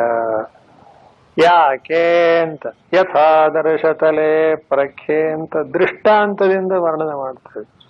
ಈಗ ಪಾಪ ಪುಣ್ಯ ಅನ್ನೋದ್ರ ವಿಷಯದಲ್ಲಿ ಒಂದೆರಡು ಮಾತು ಹೇಳೋಣ. ಅದು ಎಲ್ಲಿ ಉಂಟಾಗುತ್ತೆ, ಯಾವಾಗ ನಮಗ ಅನುಭವಕ್ಕೆ ಬರುತ್ತೆ, ಹೇಗೆ ಬರುತ್ತೆ ಅಂದ್ರೇನು, ಮನಸ್ಸಿನಲ್ಲಿ ಅಲ್ವೇ. ನಮ್ಮ ಮನಸ್ಸು ಚಿಂತನೆ ಮಾಡ್ತಾ ಇರುತ್ತೆ. ಮಾಡಬಾರದು ಮಾಡಿದ ಕೂಡಲೇ ಇವತ್ತು ಮಾಡಿದೆ ಮಾಡಿದೆ ಮಾಡಿದೆ ಅಂತ ನೀವೇನು ಜಪ ಮಾಡೋಗೋದಿಲ್ಲ, ಮನಸ್ಸಿಗೆ ಬರ್ತಾ ಇರುತ್ತೆ ಅಲ್ವೇ. ಮಾಡ್ಬೇಕಾದ್ ಮಾಡಿದಿರಿ, ಸತ್ಯ ಮಾಡಿದ್ನಪ್ಪ ಆಯ್ತು ಅಂತ ಏನೋ ಒಂದು ರೀತಿಯಾದ ನೆಮ್ಮದಿ ಆಗತ್ತೆ. ಇದರಿಂದ ಏನು ಹೇಳ್ತಾರೆ, ಅಂತಃಕರಣದಲ್ಲಿ ಈ ಪಾಪ ಪುಣ್ಯಗಳ ಒಂದಾನೊಂದು ಸಂಪರ್ಕ. ಆದ್ದರಿಂದಲೇ ಆ ಅಂತಃಕರಣವೇನಾದರೂ ಕೂಡ